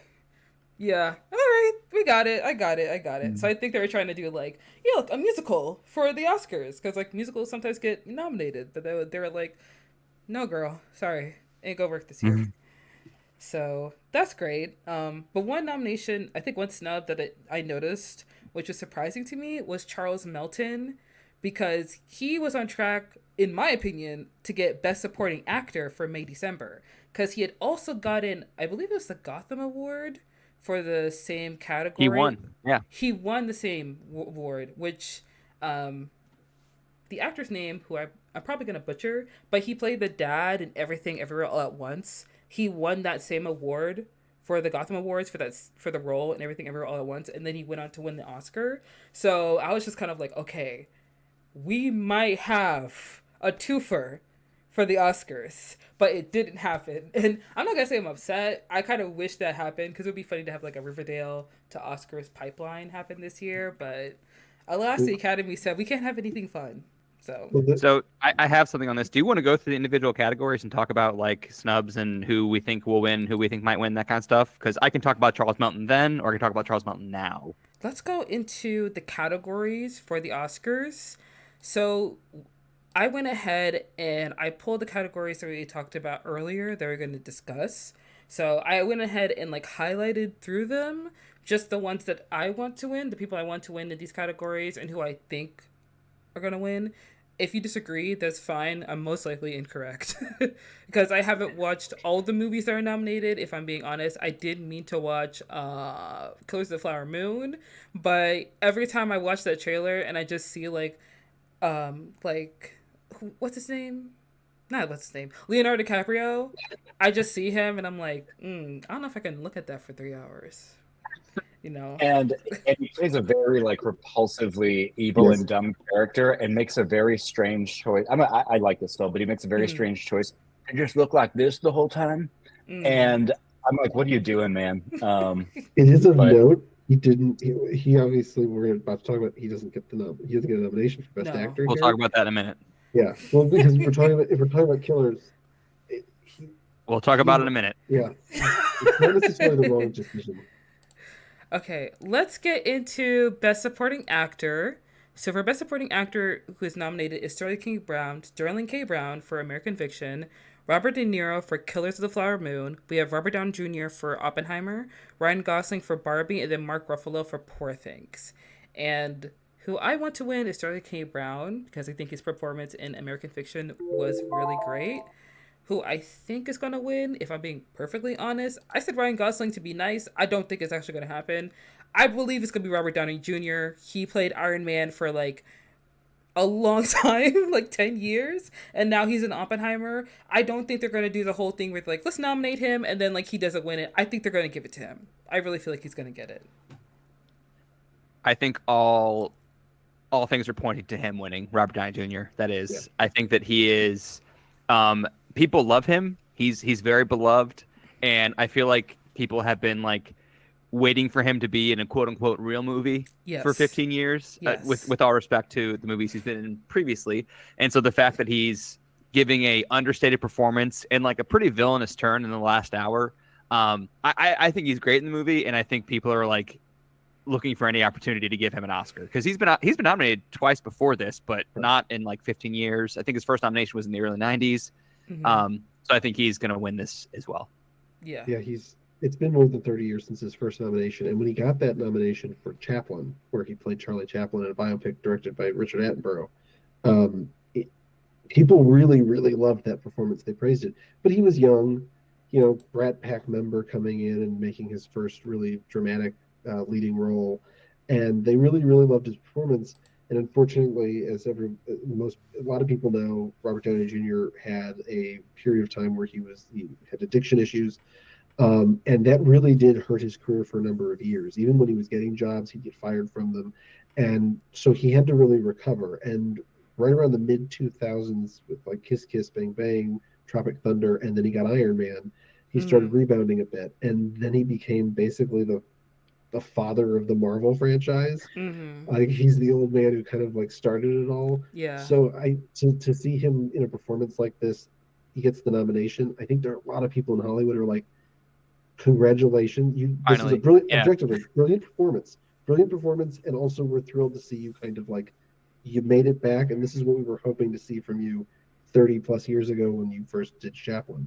So he's hitting his peak, and they're like, we love it. So great performance, and they're probably going to recognize him. I'll be completely honest. You mentioned Sterling K. Brown. He was the biggest surprise for me in this category. I did not predict him to be nominated here. Yeah. That was the only one, in fact, I didn't correctly predict here. So that was the surprise for me, was seeing Brown nominated.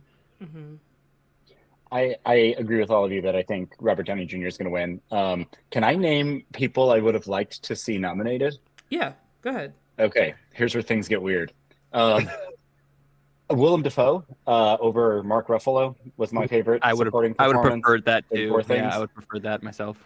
A fellow by the name of Swan Arlo, who is the lawyer in Anatomy of a Fall, Yeah, that dude's I think great. he was really, really great in that. The defense attorney, right? Yes. Yeah. Well, the prosecutor's also good, but the defense attorney has more screen time Wait, and more yeah. of a nuanced wait. performance.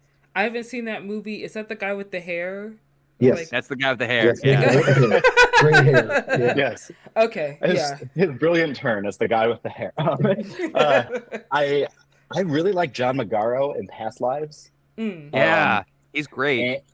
But dude, stay home. Don't go to the bar with them. What are you doing? Stay home. Yeah.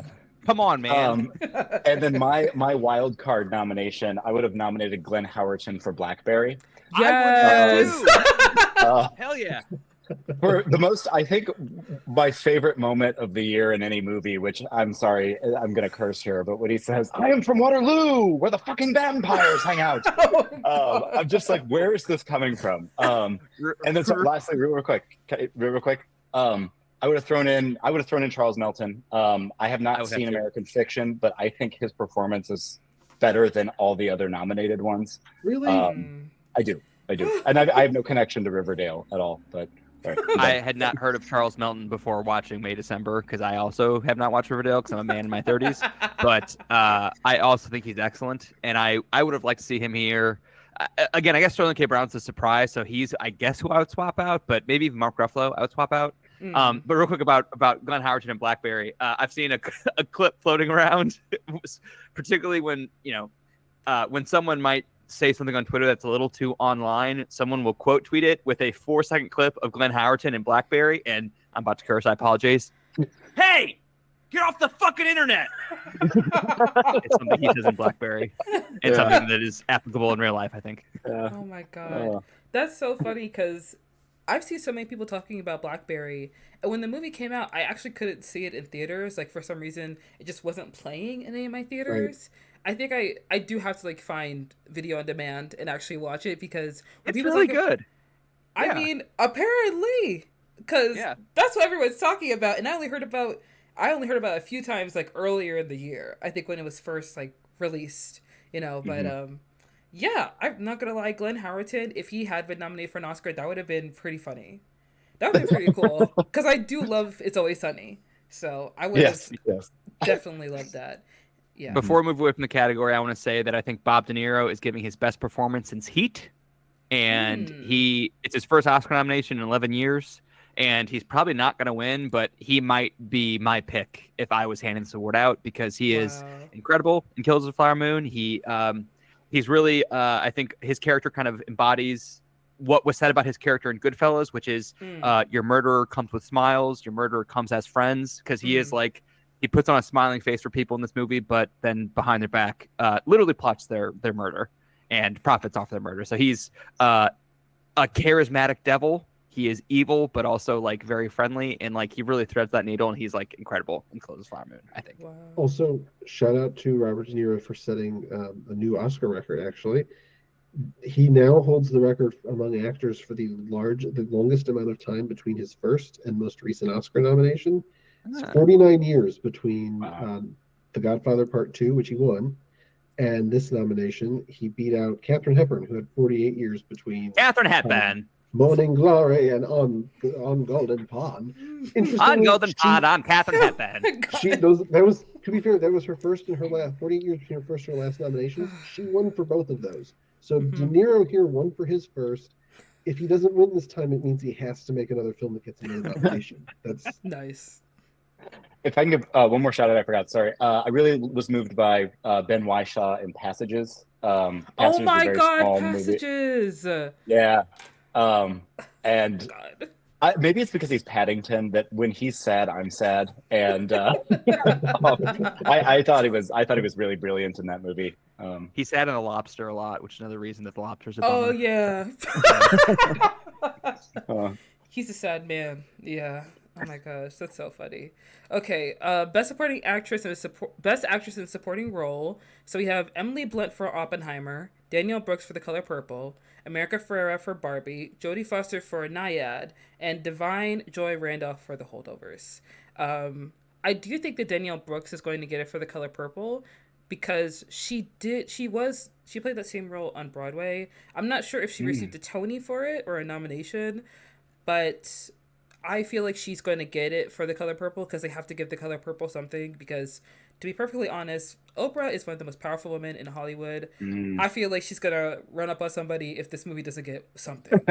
If she doesn't leave with something, she's going to leave with something. Like, that's what I think is going to happen. So I feel like Danielle Brooks is most likely going to receive an Academy Award, which I think would be amazing because I loved her in Orange is the New Black. But who I really want to win, either America Ferrera, because I love her, or Divine Joy Randolph, because me personally, she should have got nominated for Dolomite Is My Name. Yeah. I finally found somebody else who likes that movie. Oh, I like that movie. With the movie, I love Davine Joy Randolph in that movie, though. She's the strongest single. She's incredible, and she's in that movie for like 10 minutes. Yes. And I seriously, I didn't know who she was, and I was like, I need to find out who this actress is and go watch her stuff. She's amazing in that movie. For the record, I'm all of my money in this category is on Davine Joy Randolph winning. I think she's going to end up. I think she ultimately is going to win this. That she's kind of on the path to sweeping everything in this category. And people love her every time she pops up in anything. Yes. And she's had a pretty good run of it lately. She even if she's got a small role, she's memorable. Like she's got a small role in Rustin. I remember her in that movie. She pops up periodically in Only Murders in the Building, which is very popular. Oh yeah. She's the detective. She is absolutely one of the best parts. Whenever she's in a scene, she's killing it. Even when she's opposite Steve Martin and Martin Short. She's really, really good, and I think really popular. And she's one of those journeyman actresses. She's been working for quite a long time. Yeah. And she hasn't necessarily been famous. She hasn't necessarily gotten huge roles, but she's been working very hard, and she's very committed to her role. She's very committed to her craft. Yeah. And I think people are just going to be really, really happy to see her up there being recognized. So I'm going with Randolph. Yeah, the way that you kind of alluded to Ke Huy Quan last year, sweeping up every Best Supporting Actor award that they hand out, she's kind of doing that right now. Yeah. And so I think Davine Joy Randolph is definitely going to win, and she'd also be my pick to win if I was handing this out myself. Yeah. Yes. However, I do want to shout out something that was a snub, may be a strong word, but Rachel McAdams in Are You There, God? It's Me, Margaret was one of my favorite performances this year, and that was one of my favorite movies this year. Yeah. And she was wonderful, and like I think that I haven't read the book, but it's my understanding that they really flesh out her character more in the movie than she exists in the book. So and she's wonderful in that, and she's kind of the warm center of that movie, and I would have loved to see her here. That's key. You say warm center. Her role is a lot more complicated than I think it appears on the surface. It's a very subtle performance, but yeah, Rachel McAdams is excellent in that movie. That's a great movie too. I like that movie a lot. Yeah. I also think Davine Joy Randolph is going to walk away with this, and I would be very happy to see that. She is so good. Like, I mean, we've been talking about this, but at like finding layers in her characters that maybe aren't even on the page, and then slowly and gracefully peeling those layers back in ways that never seem obvious to me. And I think in particular her role, Mary in The Holdovers, while that is a well-written and well-directed movie, I think in lesser hands of a performer, her role could have been relegated to some stereotypes. Yeah. And she never lets it go there. She just walks it with grace, and I think she was incredible in that film. I love that movie too, and she's really good in it. Yeah. That movie made me cry like so hard, and I'm not scared to cry in theaters because sometimes people react weirdly to that, but it's like I don't care. This movie is amazing. Like they have to replay this movie every single time it's Christmas because I feel like it's going to be easily the next Christmas classic. I'm adding that to my rotation every year. Yeah, it's a real warm hug of a movie, especially that time of year. Yeah. I did want to mention. Sorry, just real quick. I forgot, but Dominic Sessa, I thought he would get nominated for at least Best Supporting Actor for The Holdovers as well, because he does an amazing job playing off of Paul Giamatti, who is a master in the game. And he's never been in a movie before. He's never been in a movie before. This is his first role, and I wanted him to get a nomination so badly, and I feel like the Academy is like, oh, he's a good actor, we'll see him in something else, and it's like, no, but what about now? Right. This is one of those I honestly would have considered like I wish Defoe was nominated supporting actor. Sessa, I might have if I were a voter, I might have nominated Sessa, Yeah. because I really love the holdovers, and to the point that we're discussing, I think a lot of it comes down to the script as well as the direction, but that movie is a completely different movie and is nowhere near as good if you don't have Giamatti, Randolph, and Sessa in those roles, Yeah. because the three of them working together make that film exactly as good as it is. Like Yeah. any other actors, you're not going to get that exact kind of chemistry and that kind of back and forth, and it works so brilliantly in that movie. Yeah. TJ, you were saying? Yeah, can I name other people I liked that Yeah. didn't make it? Of course. Julianne Moore in May December. Okay. I really Yes. really loved her Agreed. in there. Another iconic line of the year is when she declares, "I don't think we have enough hot dogs."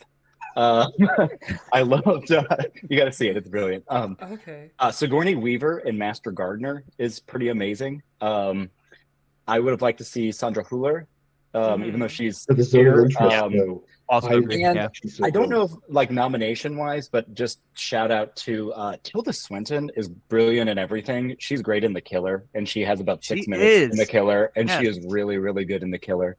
Oh. So those were others that I She- really liked that didn't She make is it. very good in The Killer. I can't help but think, though, if TJ were a member of the Academy, TJ would have an automatic Tilda Swinton line in one of these. Pretty much. Like, Yeah. Yes, if she made a movie, he's got to slip her in somewhere. Yeah, that like every year there's really just 4, or it could expand it to 6 nominees for supporting actress because there's always Tilda Swinton and then 5 others. Fun. I actually haven't watched The Killer yet. I've been meaning to watch that for too long, actually. I like it an awful lot, personally. Yeah, I think it's great. Awesome. I also love David Fincher, so of course it's gonna be good. Yeah. It's a very Finchery kind of picture. Before I've we heard walk that. away from supporting actress, I do just want to throw out. I think Randolph will win. If there's any dark horse in this category, it might be Blunt, and I only say that because the issue comes down to how strong is Oppenheimer among the voters across the categories. Right. If Oppenheimer is somehow, if people are just going down and checking categories for Oppenheimer, Yeah. if it's really sweeping up, If that wins like 10 of 13. I was gonna say, yeah. I don't think it's enough to get Blunt past Randolph, but it definitely probably gets her more votes. I do have to say, I haven't seen Oppenheimer, but I do see this trend sometimes with films where like the majority of the cast is male and there are like 1 or 2 women in there, and it's like a film that's like, oh, the Oscars are gonna love this movie. The Oscars are gonna love this movie. They just nominate everybody on the list, like in there, and the women as well, even though the women may not have as many lines as the men, and it's kind of like, girl, what are you doing here? In fairness, Blunt is brilliant in Oppenheimer. I really do like her performance, and I'm happy to see her nominated here. Yeah. But I think this is Randolph's to take. Yes. I just think she could. We never see the final results. I think ultimately Blunt probably has a better showing. If the accountants are looking at the votes, she probably has a better showing than she otherwise might, because Oppenheimer is going to have a huge swell of support. Yeah. That's possible. And this is her first nomination, which is crazy because she's such a good actress. And she should have been nominated like way before Oppenheimer. But yeah, what's weird is she has, I think, 5 Golden Globe nominations and 3 SAG nominations, and this is her first Oscar nomination. 5 Golden Globes, 3 SAG before Oppenheimer. Yeah. So now 6 and 4 Golden Globes and SAG. So the fact that she's clearly been like on the fringe of a nomination several times, given her precursor nominations, the fact that this is her first is very surprising to me. Yeah. We shall see. Okay. Best actress in a leading role. There is Annette Bening for Naiad, Lily Gladstone for Killers of the Flower Moon, Sandra Huller for Anatomy of a Fall, Carey Mulligan for Maestro, and Emma Stone for Poor Things. Me personally, I think it's going to be Lily Gladstone. I want it to be Lily Gladstone. If it is Emma Stone, I'll take it, but I feel like if there's going to be a surprise, it would be Carey Mulligan, just because it's Carey Mulligan, and this might be like a career Oscar win for her. Maybe, I don't know. I haven't seen Maestro. I don't know if it's good or bad, but everybody says it's bad, and everyone's like, why did it get nominated for Best Picture? And like, I'm not going to argue with y'all on this, because Mr. Cooper really wants that Oscar, so... You're not wrong. He really wants it, but I feel like it's going to be Lily who's going to win. I agree with you that I think it will be Lily Gladstone, and I think that Emma Stone is the spoiler pick. The last time I checked the Vegas odds, they were pretty neck and neck in terms Yeah. of the betting odds. Honestly, it's kind of a toss up between the two of them right now. We'll see which way SAG goes and that kind of thing. But I'm kind of softly back Gladstone over Emma Stone just because Emma Stone won a few years ago. But if Emma Yes. Stone wins, I won't be surprised. You know who I would like to win though is Sandra Hüller for Anatomy of a Fall. Especially, I'm midway through a rewatch of that. 'Cause I'm showing it to my watch and showing it to my wife. Excuse me, and I'm blown away by her. And she's incredible in this movie. So if I was handing this out, I might give her. She doesn't have really a chance to win, I think, but like, I'm not saying she's better than Gladstone, but I don't know, she's great. And so I wish that it was like a closer, maybe a 3-person race rather than a 2-person race right now. Yeah. I'm leaning at the moment towards Stone, but that will shift. And the only reason I'm leaning towards Stone is a couple of things. One, while she did win more recently, that definitely is in favor of Gladstone, as well as Gladstone obviously having the achievement of being the first Indigenous American to win or to be nominated, excuse me, in this category. And she's also, to her credit, to the extent interviews and speeches at previous award shows help win over voters, Gladstone has done a really good job when she's had the opportunity to speak. She's really winning over voters, I think.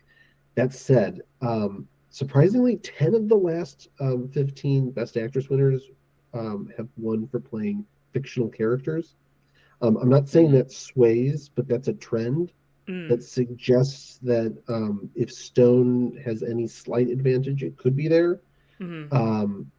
We'll see. I don't know that that's going to necessarily sway it. She's got something against her in the sense that this is a comedy. Technically, Poor Things is a comedy. That tends not to be a winner as strongly as a dramatic performance like Gladstone's. So we'll see. I think SAG is really the tipping mark here for this category. Stone so far has won the Globe and Critics' Choice. Gladstone obviously won the Globe as well because they were in different categories. I'm with Josh. I love Sandra Hüller's performance. And Monica, to your point, you mentioned a career win. I don't think Mulligan would be the career winner here. If any voters are thinking we owe somebody, it's Annette Bening.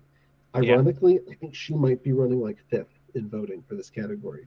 Well, she's the one who took Margot Robbie's ostensible spot. I think, theoretically, which I would argue. I think Margot Robbie should be there over Annette Bening. I haven't watched that yet, so I guess I can't really say that with any. I'm not informed by it, but like, I thought Margot Robbie was excellent. So I wouldn't substitute in Margot for Annette Bening, but she is the first one I would probably knock out. If I'm being totally honest, even though I really love Annette Bening, Nyad is not her strongest performance, and there are a couple of performances previous in her career that she should have won for. But she's like Glenn Close and Amy Adams. Oh my God. They've gotten a lot of nominations and no wins. On the men's side, on the men's side, it used to be Peter O'Toole and Richard Burton. They obviously can't win anymore. God rest their souls. Oh my God. For God. the men, it really comes down to like Glenn Close and Annette Bening and Amy Adams. The Academy loves recognizing them, loves nominating them, but won't give them the award. No, never does. I think it's a close race between Stone and Gladstone. I think Gladstone is going to win, maybe just because I want her to win, but I also think Sandra Hüller is brilliant. What I really like about Lily Gladstone's work, though, is I'm a huge fan, despite the fact that Nicolas Cage is my favorite actor, I'm a huge fan of subtle acting. And she is the things that she contains and just hints at in terms of a deep emotional life within Molly is seems like she has more experience than years she does on the planet. Like she's so accomplished in that film and is really the soul of it. Yeah. Agreed. I do think that. Sorry, go ahead. I was going to just add, we're having this discussion, and Josh, TJ, and I have talked about this off camera.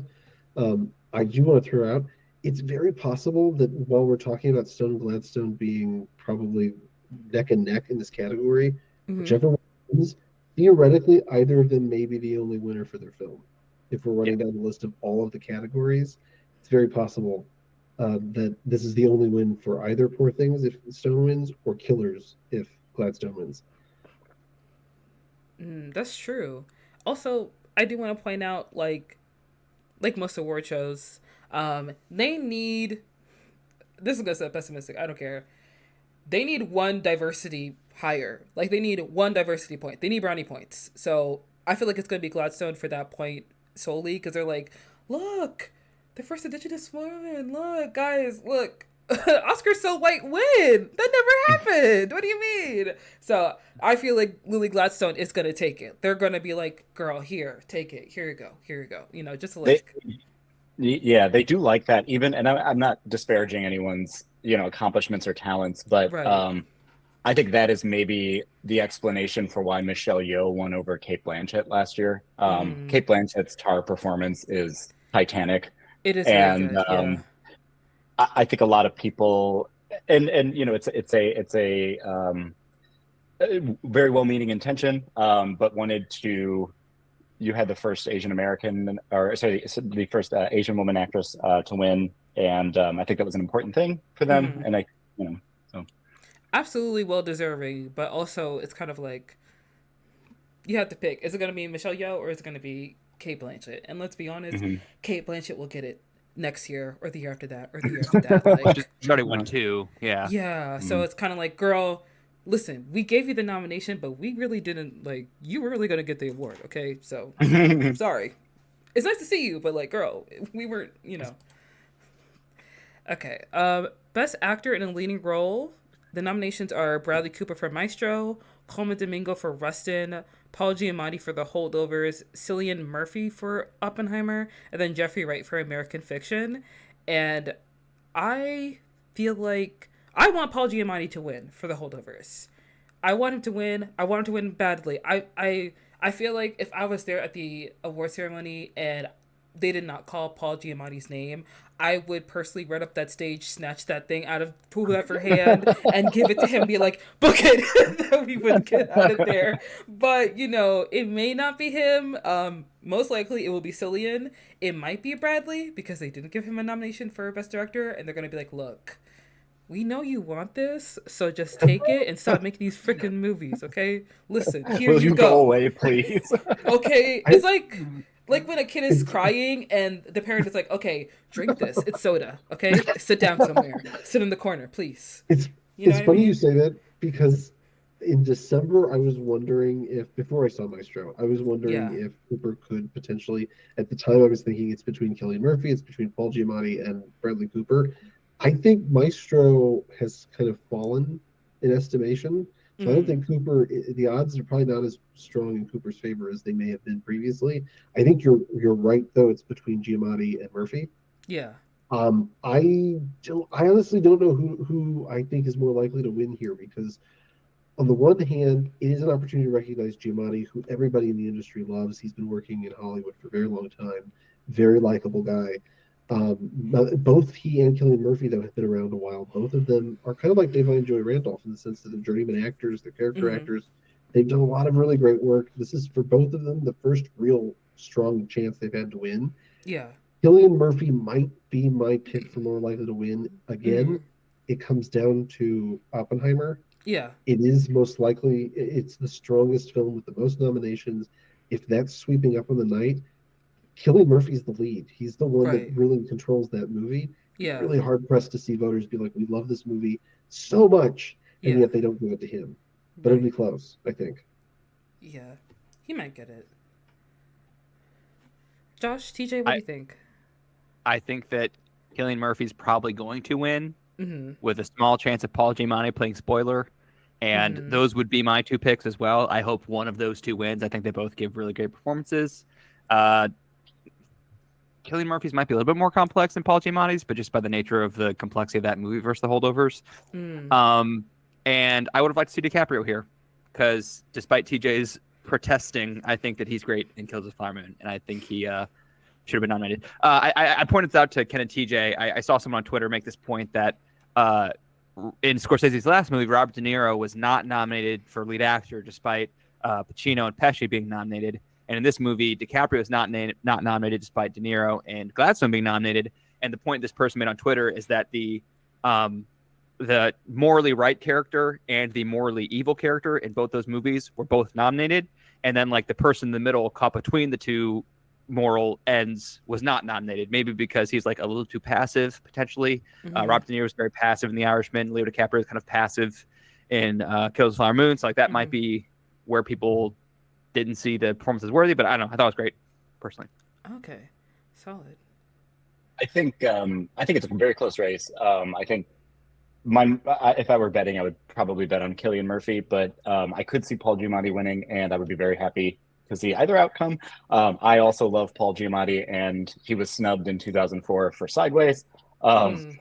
And as a curmudgeonly teacher who teaches at an all-boys school, I saw a lot of myself in the holdovers. It got a little uncomfortable. But I haven't seen American Fiction or Rustin yet, so I can't really comment on those. But I'm throwing Bradley Cooper the hell out of this category, and even though he could win because they love to link it with makeup, and that movie's going to win makeup, and he's doing a 2-hour studied impression, and they love those. I'm bringing in though Andrew Scott for All of Us Strangers, who is so sublime. He is sublime, so brilliant. Or, and I know you're going to think I'm kidding, Nicolas Cage in Dream Scenario. He is hilarious in that movie, and in a very, very strange way. And the hilarity of it then like pays off within the pathos in a way that's not like it's funny and it's sad. It's sad because it was funny, in like kind of a Chaplin-esque way. And I will always make a extended argument for the work of Nicolas Cage. Unfortunately, it's interesting. Nicolas Cage tends to make so many movies each year. You think the odds would be in his favor of getting a nomination for some of them, at least one of them at some point. The same thing happened though a few years ago. He made a film called Pig. And he was brilliant in. He was so good. Yeah. I feel like in Hollywood, like they've just kind of left Nicolas Cage off to do his own thing. Yeah. And so he never gets invited to these events or award shows anymore. He's not usually in the running. Yeah. Because do they see all of the? It's like, oh, another Nicolas Cage film. It could be really bad, or it could be surprisingly brilliant. Yeah. They just kind of, I think, stopped paying close attention. Dang. I forgot about Dream Scenario. That would have been an interesting pick for the nominations. I think that the best actor for leading role is interesting to me personally because this is going to seem a bit mean, but I didn't think anybody watched Rustin. So when I saw Coleman Domingo get nominated, I was like, oh, okay, that's a little interesting. But, you know, he's been acting for a long time, so it's like, oh, he deserves that nomination. For Rustin, yes, I would give it to Rustin. Jeffrey Wright is also nominated for American Fiction, and I love Jeffrey Wright. I think he's a great actor. Would I give it to him for American Fiction? I wouldn't. Because if I'm being honest, as much as I love the movie, I do have my own like reservations about like how the film handles like the conversation it's having. Because to its point, the film American Fiction is adapted from a 2001 novel, and we are in the year of 2024 now. And I feel like the argument it has is that like certain stories in regards to like you know, Black families, Black lives, Black stories, only certain ones get greenlit. And now that we are in the year that we are in, that's very clearly not true. Because you see stories like Insecure, I Am a Virgo, I May Destroy You, May December, Atlanta. Like, you see all these different stories from all these different perspectives full of like Black characters. So their argument is kind of a moot point a little bit. The landscape has changed, you know, for this movie. But I won't deny that his performance isn't great. I just feel like when it came to the nominations, they had either The Color Purple or American Fiction, and they chose American Fiction. So it was kind of like, okay, here we go. To be fair, I don't think so. Color Purple doesn't really have a nominee for this particular category. So, and I think Coleman Domingo theoretically would have been in the running for supporting actor for Color Purple. Yeah, I think they got it right by nominating him for Rustin. His performance in that movie is to the extent that I have mixed feelings about Rustin, whether it worked as a film, at least what they were, I think, trying to do. Yeah, there's some good performances in that movie, and I think Coleman Domingo does a very good job of keeping you watching, keeping Yeah. you interested in the story. Yeah. So I'm happy to see him here. I also just love Jeffrey Wright, so I'm really happy to see him nominated for a really good performance because Mm-hmm. kind of like Paul Giamatti, honestly, Jeffrey Wright, excuse me, is one of those actors who's been working for quite a long time. He's even if he's in a small role, he does a lot with it. So Yeah. it's nice to see it recognized. I really like Coleman Domingo, and I need to watch Rustin. I read somewhere, I don't know if this is true, but that he's the first openly gay man nominated for Best Actor since Ian McKellen. He is. Yes, Correct. Is that correct? Yeah. it is of note that he and Jodie Foster make this is the first time that there have been two openly LGBTQ actors Yeah. playing LGBTQ characters in films. Yeah. They're both nominated this year. But yeah, to your point, I think he's only like the third openly gay actor to ever be nominated. He's third or fourth is from what I could tell. Um, Huh? Ian Yeah. McKellen. It's not a very long list because obviously for years and years and years, actors don't actors kind of hid that part of them, that side of them. Yeah. So there is some progress. He's the fourth. Coleman Domingo first was Paul Winfield was nominated for Sounder in 1972. He was openly gay at the time. Nigel Hawthorne came out during the awards season for The Madness of King George 30 years ago. Mm-hmm. And then Ian McKellen was nominated for Gods and Monsters, but that was in 1998. So it's been a while since there's been an openly gay actor nominated in this category. To TJ's point, and yeah, you got also Jodie Foster. So it is refreshing to see the Academy, I guess, embracing those roles, and more importantly, just seeing producers and directors choosing actors to play these roles, because everyone talks about the Oscars. The Oscars are really only a reflection of the industry. So Yeah. it starts with who's writing the movies, who's directing the movies, and who's getting the opportunity to be in the movies. Right. The Oscars can't do a whole lot unless the movies are out there. Mm-hmm. I do also want to say that there's a point that Sterling K. Brown and Tracy Ellis Ross made during the American Fiction press tour, and they basically said that nominations do matter because when you're nominated for these awards, these studios, these networks, these streaming services suddenly see you as marketable, and they're like, oh, we should cast this person in our whatever because they were recognized by my peers as someone who is worthy of this award, so they must be worthy to be in some other project that I'll be greenlighting in the future, because Tracy Ellis Ross has been acting for a very long time, and then she was nominated for a Golden Globe for a Blackish, and then she said that her career completely changed after that nomination due to Blackish.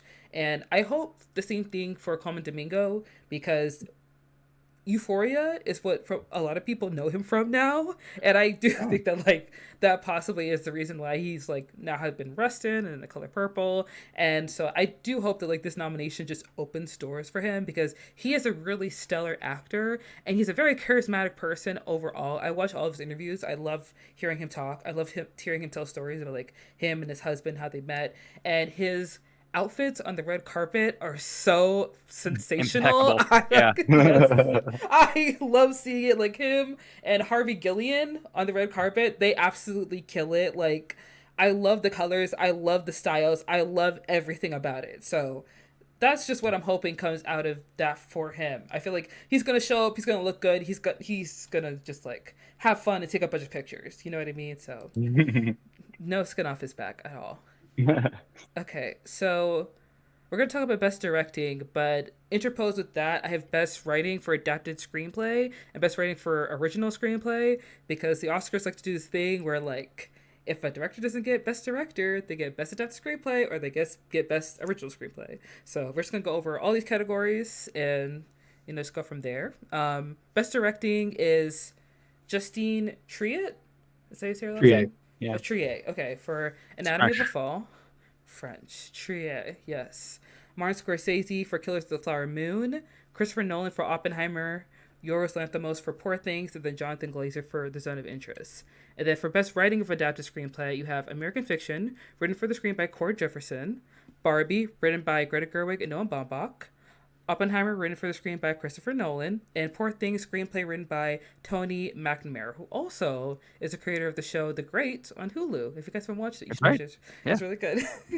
And then Zone of Interest, written by Jonathan Glazer. Then we have Best Writing for Original Screenplay, Anatomy of the Fall, screenplay by Justine Triet, yes, and Arthur Harari. Okay. Harari, yeah. Harari, yeah. Okay. The Holdovers, written by David Hemmingson. Maestro, written by Bradley Cooper and Josh Singer. May December, screenplay by Sammy Birch, story by Sammy Birch and Alex Mechanic. And then Past Lives, written by Celine Song. So for these three categories, I'm thinking like Christopher Nolan, Greta Gerwig, Noah Baumbach, Celine Song. That's what I'm thinking. I do want Holdovers to win. I would love for Holdovers to win, but they may not. So I think it's going to be Past Lives. It might be Anatomy of the Fall. I feel like they're going to give them something. The two that I don't want to win, because there are two in this category, for original screenplay is Maestro, because, like, get him out of here. But Bradley Cooper, he might get it. He might get it. May December, I feel like I don't want it to win, because, like, when I first heard about May December, I was like, oh, this movie looks interesting. Like, you know, Natalie Portman and, like, Julianne Moore. And then I figured out it was inspired by, like, a real-life true crime case. And I was like, Oh yeah. I don't think that's for me. But y'all got that. So I would like for it to not win an Oscar, please. Because Netflix, you need to stop recommending that movie to me. I don't want to watch it, okay? I'm fine. All right, what do you guys think? If I can, I agree with you 100%. I think Christopher Nolan's going to win directing. I think, obviously, the Directors Guild is the best precursor of any category, so we'll see. But he's very likely to win that. And Yeah. if he doesn't win the DGA for some reason, honestly, I think this is one of the few years he'd probably be the 11th person to win the Oscar without winning the DGA, because I think Nolan's just got this one wrapped up. That said, for you talking about the screenplays, I want to talk about original first. I think Trier is probably the one I think is most likely to win right now, and that's only because it's the most likely category they can recognize in Anatomy of a Fall, which they clearly really, really liked. You like the Holdovers. I think David Hemmingson might be the most likely other person to win in this category, Also honestly. Yeah, yes. He's probably the most likely upset. Yeah, I think that category is probably Trier with Hemmingson behind. And adapted, I think on some level, I think you're right. Gerwig is probably, this is the one place they can recognize Greta. And so I think thanks to the hullabaloo about the snubs, she probably has a better chance of winning now. That said, I think it comes back again. Oppenheimer can sweep a lot of these categories. So I wouldn't put it past Nolan to win here. By the way, if he wins, if Oppenheimer wins adapted, which we'll know earlier in the evening, he's definitely winning director, and it's definitely winning picture, and that means Nolan's going home with 3 Oscars for the night, which would be not something that happens very frequently, but we'll see. Again, Oppenheimer is clearly beloved among Academy voters, so he could win there too. It might happen. I agree with you for director that's like Christopher Nolan all the way. In fact, the Vegas odds are pretty staggering in his favor. Like, I've not seen Vegas odds that one-sided in a very long time for director, so he's taking that home. And if he's not taking it home, you can win a lot of money betting on somebody else right now if you're so inclined. I also think original is probably going to be Anatomy of a Fall, with the Holdovers being the spoiler pick. And I am going to flip the prediction and spoiler pick for adapted. I think Oppenheimer is going to be the favorite to win adapted, and then Barbie would be the spoiler pick. And I say that because I think Oppenheimer's probably almost certainly winning Best Picture, and Best Picture winners usually win their screenplay category. So we'll see though. I'm gonna kind of second the analysis of the previous folks here and agree on that. Although I think the spoiler in adapted actually is American Fiction, because that won the TIFF Best Picture award, and I don't know. I don't think it's gonna win. I think Oppenheimer is gonna win, but I would not be totally surprised by that.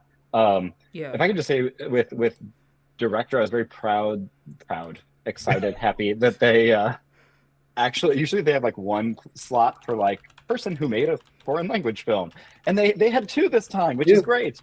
And I would have actually, if I were voting, I would have dropped Your Ghost from there, and maybe thrown in Todd Haynes.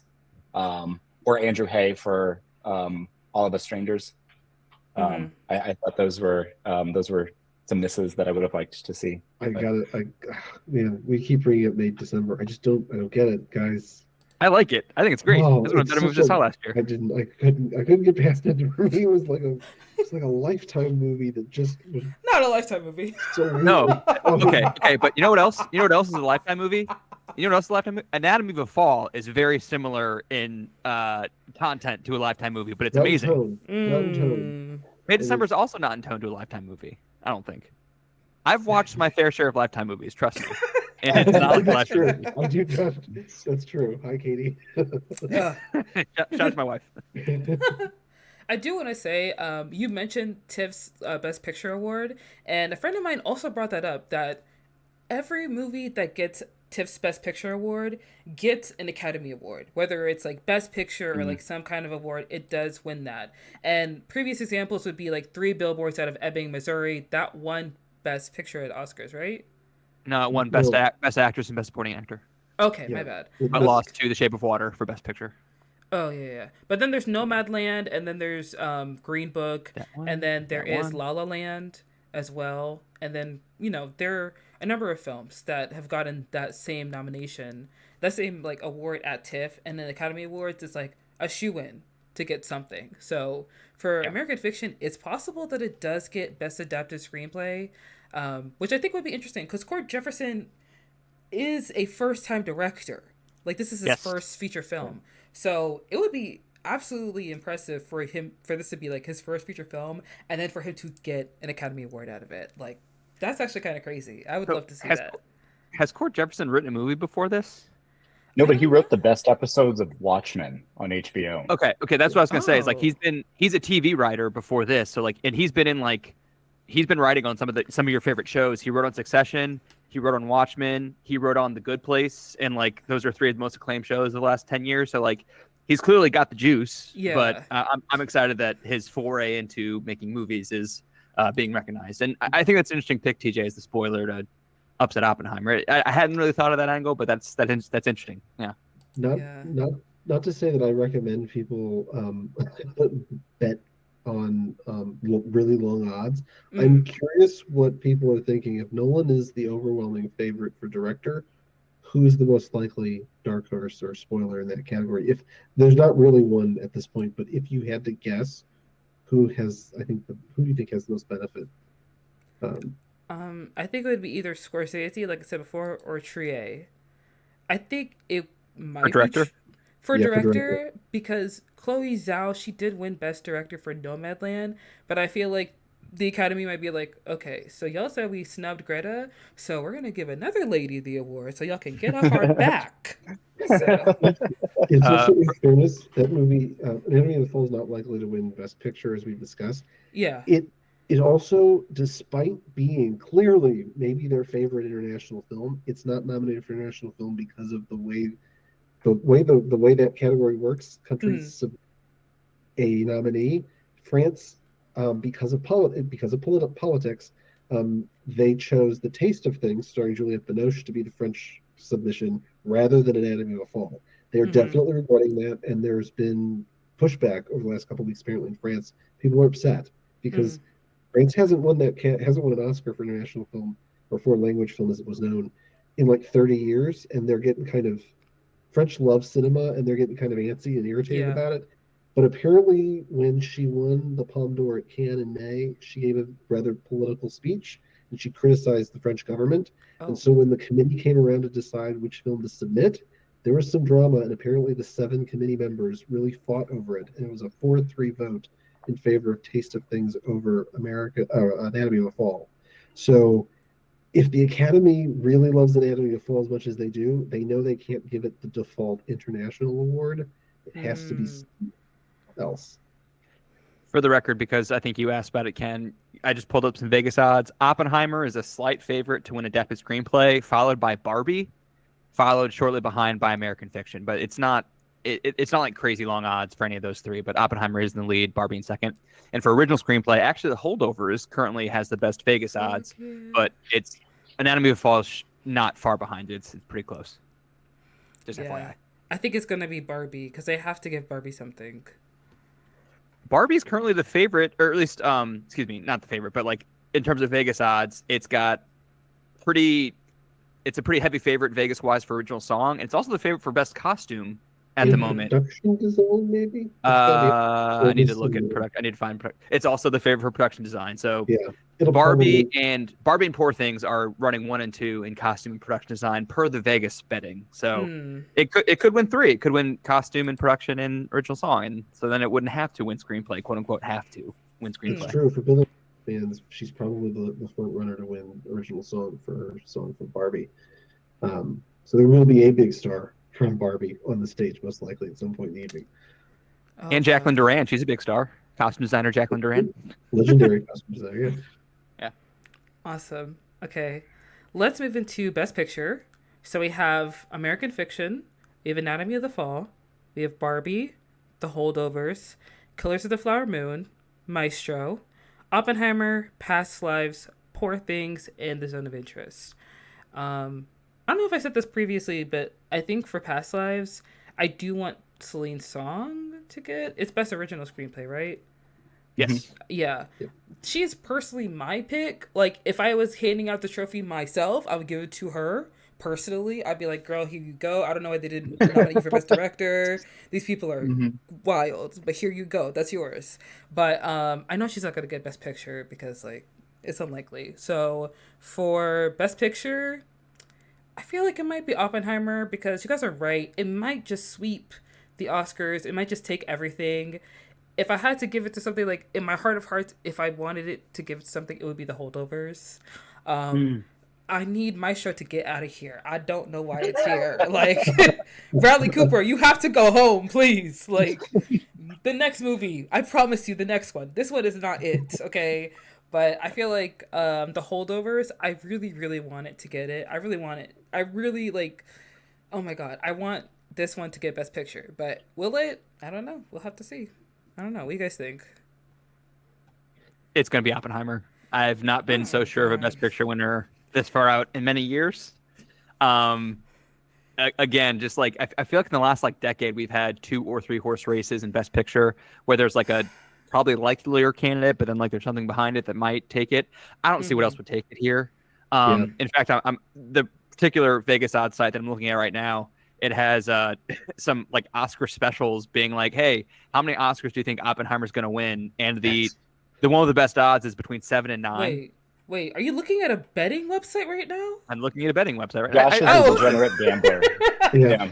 We've been when I was trying reporting multiple on Vegas times. odds, what do you think I was doing? Like We've been trying multiple times to get him to quit this habit, and the interventions have failed. This is me. This is how I win, as Howard Ratner said in Uncut Gems. Wait. So according to Vegas, the most likely outcome is that Oppenheimer will win somewhere between 7 and 9 Oscars, and I can't imagine it not winning Best Picture among those 7 to 9 Oscars. God. Yeah, Oppenheimer is. I mean, Oppenheimer is a masterpiece. It's brilliant. It is a great film. If you could see it in theaters, it's magnificent, and it's. I mean, for all those people, there's a lot of people out there that love Christopher Nolan movies. It's Christopher Nolan's best movie. Like, this is if he's gonna win for something, thank God it looks like it's gonna be a film this good. Yeah. It is also of note that Oppenheimer is one of only 3 films that have check off all the nominations that films generally need in order to win Best Picture. Yeah. It's Oppenheimer, Anatomy of a Fall, and Poor Things. They're the only 3 that got picture nomination, directing nomination, a screenplay nomination, at least 1 acting nomination, and editing. Editing often usually goes with not only Best Picture nominee, but often the best. It's not unusual for editing to go to the Best Picture winner. Certainly, it's highly unusual for the Best Picture winner not to be nominated in that category. Everything seems to be pointing towards Oppenheimer here, and there's no reason to bet against it. Even with all the hubbub about Barbie and the snubs, it's not enough. Because even everybody who went, Barbenheimer was such a big deal in July. Everybody went to see Barbie, and a lot of people went to see both. Even people who enjoyed Barbie and went to see Oppenheimer just because of Barbenheimer, even people who went to see both were like, Oppenheimer is a better film. Even if they loved Barbie, I think a lot of Academy members it's hard to suggest that Barbie is a better film. It Yeah. might be helped in the vote again by all the controversy with the snubs, but not enough to catch up to Oppenheimer. Yeah. I also think Oppenheimer's going to win. I just want to say real quick. Usually, we do an Oscars podcast, and my taste with the Oscars do not overlap that much. But I'm thrilled to see that this year, like, the only one I haven't seen is American Fiction, and I will be seeing that shortly. But I really like the holdovers, but like Killers of the Flower Moon, Oppenheimer, Past Lives, Zone of Interest, Anatomy of a Fall, those are all like kind of top 10 of the year movies for me. And I Yeah. really, really like those. I second your, I wish Celine Song was nominated for directing. Yeah. For my money, I'm getting Maestro the hell out of there. And I would get rid of Barbie and Poor Things. And I would have liked to see May December. Pissing Ken off. Oliver Strangers. And there's another, well, I'll talk about it later when we recommend movies, but there's another movie there that no one was really talking about that I think is a really, really good film that should have been the conversation. But yeah. Okay. I do want to say one movie that I saw this year that I feel like no one talked about that I would have, if I was running the Oscars committee, I would have put Godzilla -1 up there because I actually love that movie. Every time I've tried to go see it, it is sold out. Like, it's sold out. And so one time I actually finally got to watch it, and it was a showing at like 6:00 in my AMC, and I got like the last seat in that theater. And I went to go sit there, and the theater was full. Like, it was full. It was packed. And everyone was sitting, and I was like shoulder to shoulder with two guys.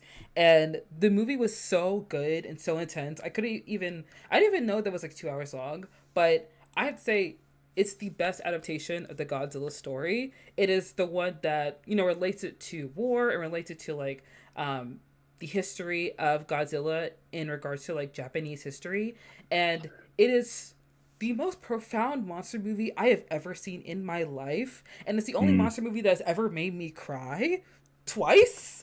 And I was honestly sitting there and I was just like, I've never been so moved by this movie. And I can't rewatch it because it's still sold out or it's showing in places that are too far from me. So if I could just like take the Best Picture Oscar and just like hand it to somebody, I would hand it to the people who made Godzilla -1 because in my opinion, it's the best movie of 2023. I'm sorry, I haven't seen Killers of the Flower Moon or Oppenheimer, so I might be wrong, but I personally feel like it's amazing. And I feel like if it was released sooner in the year, other people would think it was really good. But it was released in like December, which was like full of movie releases, so it just kind of got, mixed up with all the other ones. Okay.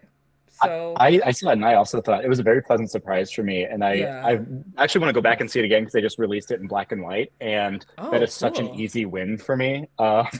So, yeah. Awesome. Were there any other categories that you guys wanted to throw in there that you like hope a certain movie gets a win or like your predictions on it? Because me personally, I think Best Animated Film, I really hope goes to The Boy and the Heron because that's the only anime movie I saw this year that I like really, really loved, if I'm being honest. It's a really good film. Yes, it's amazing. Really good film, and it'll be interesting in that category. It'll be interesting to see between that and Spider-Man Across the Spider-Verse. Oh, which is God. That movie's so good too. It's an exceptional film. Yeah. It'll be interesting to see because Miyazaki, it might be Boy and the Heron might very well will be his last film. At least that's what he's suggested. That's not his last film. He's suggested. He's now about 90. He's never gonna retire. This man is lying to us. He's gonna die at some point. He's old. He also he makes his films still by hand, and it takes him years now to make his movies because he started Boy and the Heron like 2017. So it's taking a bit to finish. Boy and the Heron, though, really great movie. I'd be happy with either one of those winning that category. We'll see. It'd be nice to see Miyazaki if he's there. He may not go. He might just stay his ass at home. Yeah, he might not. I do want to shout out not the category, discuss the category so much, but in the visual effects category, one of the nominees, Neil Corbell, is nominated for 3 different movies. And I checked. He's only the 5th person to ever do that. be nominated for at least 3 different movies in the same year What's he because nominated for?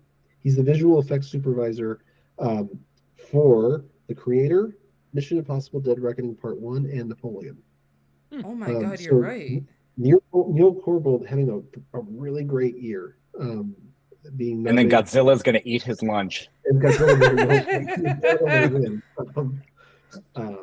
But yeah, he's only I had to do some deep digging, and I only find 5 other people who have been nominated for at least 3 different films in a given year. Wow. Yeah. Gosh. I think that with international film, it's Zone of Interest has it in the bag, and I'm very happy about that. I think that's a very good film. I have not seen this movie yet, but I'm just thrilled that Them Vendors is nominated for Perfect Days. I'm really looking forward to seeing that one. Oh my God, But I love that movie. have you seen it? It's really Yeah? good. I cried. Okay. Oh, I'm really looking forward to it. He has made some movies that are like really important to me, and I'm just glad that he's getting. He's never won. He probably will never win anything, but I'm just glad that he's in the conversation. In that category, I will shout out as far as films that weren't nominated for Best Picture that I just saw The Teacher's Lounge recently, very recently, because it's just been released in the U.S. this month. Yeah. I really love that movie. It's a really, really brilliant movie. It's a bit tense, and I say TJ's already identified himself as a teacher. Is it going to trigger me? That movie. It might. By all means, TJ, go see it. Yeah. And have a meltdown. It's a brilliant Maybe. movie, though. It's a brilliant movie. Great lead performance from Leonie Bionish. And I highly recommend that one if people get a chance to see it. It's going to be a tough one to catch, though. I don't know how many theaters it's in, and I don't know what the game plan is for streaming availability. So Yeah. if you get a chance, I recommend it. Yeah. Oh, I did. Oh my gosh, this might sound a little stupid, but I don't care. I did want to throw a shout out because I feel like one snub that I was really upset about was Bottoms for Best Original Screenplay because it's actually best movie. I love that movie so much. Io Edeberry, I know she didn't write it. It was Rachel Sennett, and it was the actual director. I keep forgetting her name. I'm sorry, girl, but like, people keep talking about how comedies are dead. There are no more comedy movies. Marvel killed comedies. Y'all are obviously not watching movies because Bottoms was the comedy movie of the year besides No Hard Feelings. And I would have loved to see it nominated.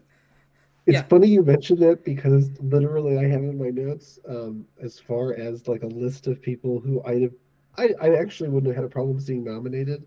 Io Edeberry was the one performance I was thinking, you know what, for a comedy this year, because Jennifer Lawrence got nominated at the Golden Globes, and then after that I saw Bottoms, and I was like, where's Io Edeberry? Exactly. Her performance in Bottoms is really good. Yeah, it was great. Okay, I mean, you see her sweeping for the bear. Like, obviously, some of these voting academies are not watching the right movies. So, which, by the way, she killed her acceptance speech at the Globes. Yeah.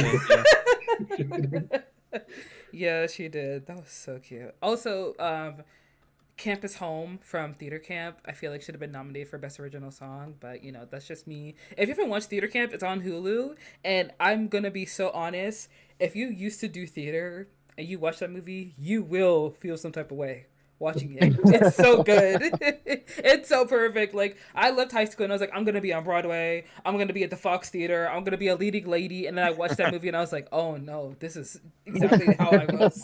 This is bad. I've been seen. I've been perceived. No, stop.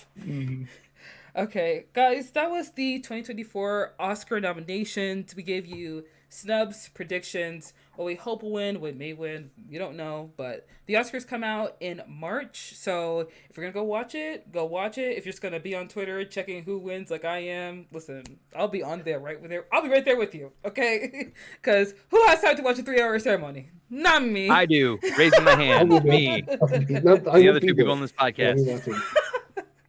Listen, I'm up against some serious film people right here, so I can't really like... I'm not down like y'all.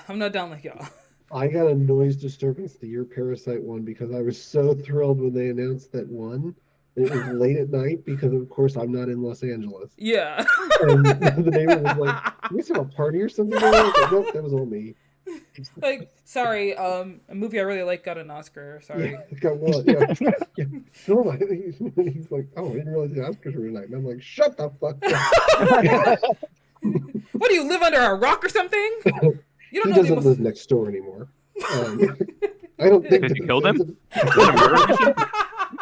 This has been Only Murders in the Building. Oh my god. No. That's so ominous. He doesn't live here anymore because he made a grave mistake on Oscar night in February of 2020. Oh my god. Ken shrugs. I mean, he's a lawyer. He's got it. Yeah.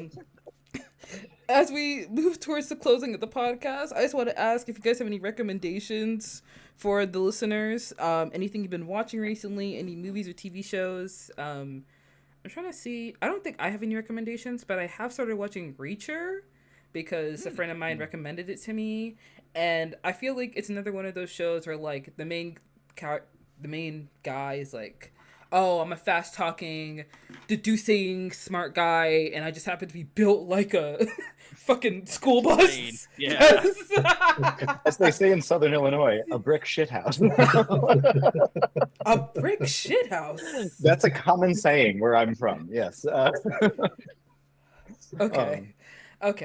But, yeah, Reacher is something I started watching, so I don't know if I would recommend it to you guys, but that's what I'm watching right now, and I'm liking it so far. We'll see how season 1 goes. Do you guys have any recommendations or anything you've watched recently that you think that like the listeners will like? Yeah, I'll go first. Go Oh, ahead, sorry. TJ. Yeah. So forever, everybody told me True Detective season 2 is bad. And then with the Jodie Foster one coming out, and I love Jodie Foster, I was like, you know what, I should go back and watch it. It's not bad. The first one's like one of the best seasons of TV I think I've ever seen. The second one's fine. And that doesn't sound like a ringing endorsement, but I do think it's worth watching. And Rachel McAdams is so good in that show. The other two, real quick, I finally got to All of Us Strangers. I cried. And it was a movie that, like, I walked out and I was like, it's just kind of missing something. And then I literally, like, slept on it. And the next morning, I just thought it was kind of unlocked for me, that I was thinking about it the wrong way. And I think it's actually quite brilliant. And then the last one is A Fire. That's the one I kind of teased earlier. It's available on the Criterion channel. And I think it's a French film. It's kind of easy watching, like Eric Romer type movie for about an hour and 10 minutes. And then the last act has just like burrowed itself in my soul. And I was not ready for it. And it is really, that film has really stuck with me. So those are my recommendations. Oh, actually, A Fire is on my watch list. So thank you for reminding me to watch it. I will be checking it out later on. It's good. My It's very recommendation is pretty far from the Academy Awards, but I've been watching a reality competition show with my wife called The Traders. I can't remember which season it's on, but The Traders is very solid, man. I'm really enjoying it a lot. Right? You're talking about it might be the second US version, but there's also been UK versions and Australian versions, all of which my wife has watched every second of these shows. Okay. But quick question. I watched. Is Phaedra Parks on the season you're watching? Yes. Yes, That's she is. season 2. And she's killing it. She's killing it. Yeah. Yeah, she's doing really good. Yeah. So it is it's a reality competition show with this particular season has a bunch of people from other reality competition shows. So there's like people from the Bachelor world, people from Survivor, people from Big Brother, all of which are shows that I watch. But there's also like Real Housewives, to your point, and people from Love Island, and they're all competing, and it's been really great. And I think it's worth your time if you are so inclined to watch that kind of programming. So, okay. Well, in addition to the Teacher's Lounge, which I already mentioned, I want to throw out a couple of documentaries that I've watched recently, both of which I really, really liked. One is 20 Days in Mariupol, which is nominated for an Oscar. The other is Still, a Michael J. Fox documentary. I really like both of those. That's really good. Yeah, the Michael J. Fox documentary, I wish it had been nominated. It wasn't, but it's still very, very well worth watching. It is. Particularly, a lot of people love Michael J. Fox. He's in almost all of it, and he's very honest, forthright. He's vulnerable in the documentary, which is brave. Mhm. It's a brave choice to be that open throughout the movie. 20 Days in Mariupol, I'm not gonna lie, it's a bit of a tough watch, but I think Mhm. it's an important watch. I'm not at all surprised to see it nominated by the Academy, but it follows literally the last international journalists who were still in Mariupol, Ukraine, as the Russians were laying siege to the city, and over the course of basically nearly 3 weeks, they got some incredibly impressive and dramatic footage from what was going on in Mariupol, and it is a frustrating watch and a frustrating reality we're living with. But given what's going on, not to make it political, but there's a lot of discussions in Washington about U.S. support and stuff. This movie is harrowing and a kind of a reminder of what's going on overseas that some of us might be taking for granted when it's Mm. not constantly in our periphery. It's not constantly in the news anymore like it was a couple years ago. Yeah. Okay. I did see that nominated for an Academy Award. So I do have to check that out. I did want to offer another recommendation to the viewers if you haven't seen it. It's Nimona. It is also nominated for Best Animated Film, and I want to nominate. I want to like, I want people to watch Nimona because I actually watched this when it first came out, and I've rewatched it so many times. I love this movie so much, and I remember when it first was like a book, and then Disney had acquired Fox in 2019, and it was supposed to be, I think, a movie through Blue Sky Studios, but then Disney canceled Nimona when it shut down Blue Sky Studios due to like current economic realities, which was brought on by the COVID-19 pandemic, of course. And then Annapurna Pictures picked it up for a Netflix release, and then it went through Netflix. It's such a massive success, and I love that Eugene Lee from obviously the Try Guys is in this movie, and then Riz Ahmed is also in this movie, and it's such a heartwarming and also heartbreaking watch, and I think it's amazing, and I think it's great, and I don't care that Disney executives were uncomfortable with the storyline. You guys missed out on a gold mine. Obviously, you could have had 2 Oscar nominations, and you only got 1. How about that? So They were Uh, scared. I second your Nimona. As far as we talked about that category, the animated category, I really love both The Boy and the Heron and Spider-Man. Nimona is actually my number 3 favorite out of that category. I've seen 4 of those 5 nominees. mm-hmm. Elemental's okay, but it's kind of like at this point somewhat standard, somewhat I feel rote like for what okay you is expect. generous. Yeah, Nimona though, I was very pleasantly surprised actually. So yeah, and it's widely available because you're right, it's on Oh yeah, yeah, Netflix. So there's no excuses, everybody. Go yeah. watch it. Go watch it. You have a Netflix account. Go stream it right now, right this second. Turn this podcast off and put on Nimona. Okay. All right, guys. Thank you so much for coming on the pod. I really appreciate it. Guys, where can people find you? You can find Uh, us on Spotify and wherever you get your podcasts. Serious Film People. We're also on TikTok. I think. Mm-hmm. Are we Serious Film PPL on TikTok? I can't remember. I don't know. You can just search Serious Film People. We'll what's probably come TikTok? up. Okay, good one. Old Tim. Uh, Yeah. Okay, well, guys. yes, and thank you. It's been a pleasure. Thank you so It much It's been a has. for real pleasure. inviting Thank you for us. having us on. We really appreciate the Oh opportunity to just ramble about the Oscar nominations as we were wont to do. Yeah. Yes. Thank you so much for coming on, guys. Don't forget to check out I've been meaning to watch that. Tell all your friends and family about your favorite new podcast. New guest, new topic every single week. And don't forget to check us out on TikTok, on Twitter, on Instagram, on YouTube. The full VOD will be up every Monday afternoon for new episodes that are uploaded on Saturday mornings. And don't forget to listen to us wherever you listen to podcasts. And we will see you guys next week with a new episode. Bye. Say bye, guys. Thank you. Bye.